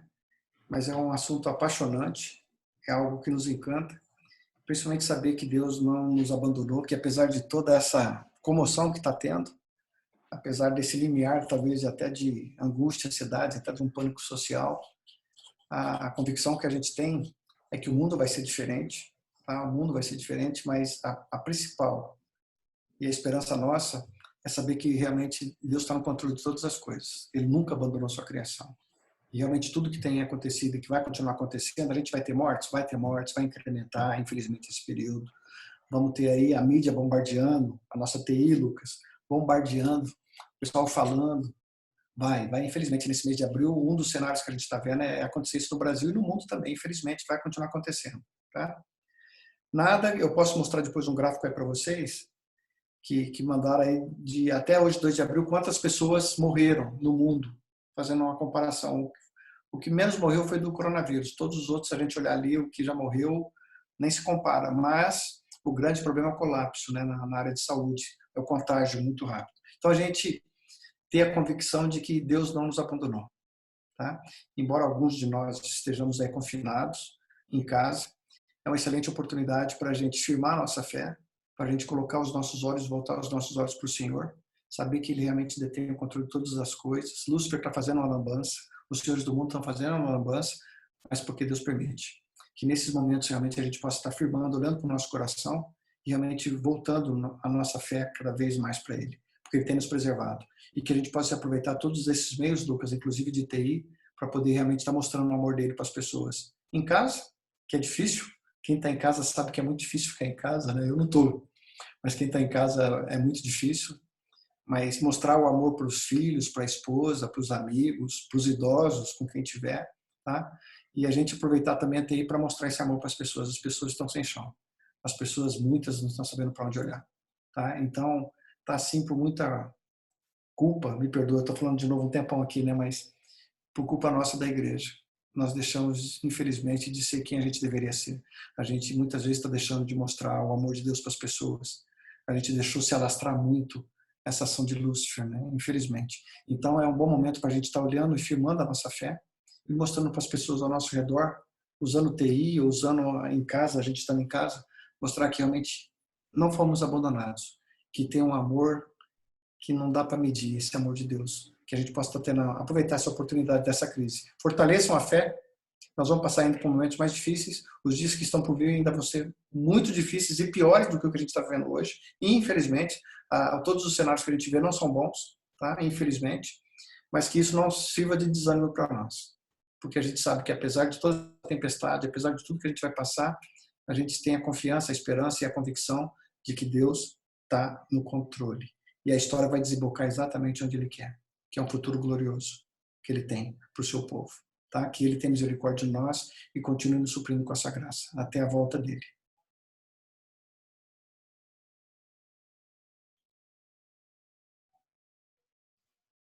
A gratidão é minha, Harley. Você está mutado. Desmuta aí. Opa, desculpa agora. Tava muito. É muita tecnologia para mim, professor. Fernando, agradecer. A sua idade já não permite muito mais. Gratidão, Fernando, a esse tempo aí você ter disponibilizado, né? Feito com tanto carinho aí, com tanto amor e dedicação. Vou conversar depois no particular para a gente ter um outro tema bem polêmico aí dentro da escatologia. Eu sei que dentro da escatologia a gente tem vários assuntos, né? Dá para a gente ficar a quarentena ou 60 dias, 70 dias falando à vontade, né? Mas agradecer novamente, Deus nos abençoe. Obrigado, pessoal, todos que participaram. Até a próxima. E eu informo para vocês quando será e qual será o tema. Beleza? Werneck, obrigado novamente. Deus te abençoe aí nos Estados Unidos. Você, Adriana, as crianças. Obrigado pela disposição aí, disponibilidade de fornecer a ferramenta. Cadê o Yuri? Já tá falando inglês? Já? Adriano tá aí, ó. Tá terminando de guardar as compras, porque afinal de contas a gente compra aqui as coisas. Eu tô mutado, né? Tô não. A gente compra as coisas aqui, tem que lavar tudo. Então, é igualzinho. No meio da palestra chegou a compra. E aí não pode ficar sem comer. Obrigado, Werneck. Deus abençoe, pessoal. Até a próxima. Amém. Obrigado, Harley. Obrigado, Deus abençoe. Com Deus. Um abraço. Amém. Tchau. Um abraço. Tchau. Eu não conheço, um prazer grande. Tchau.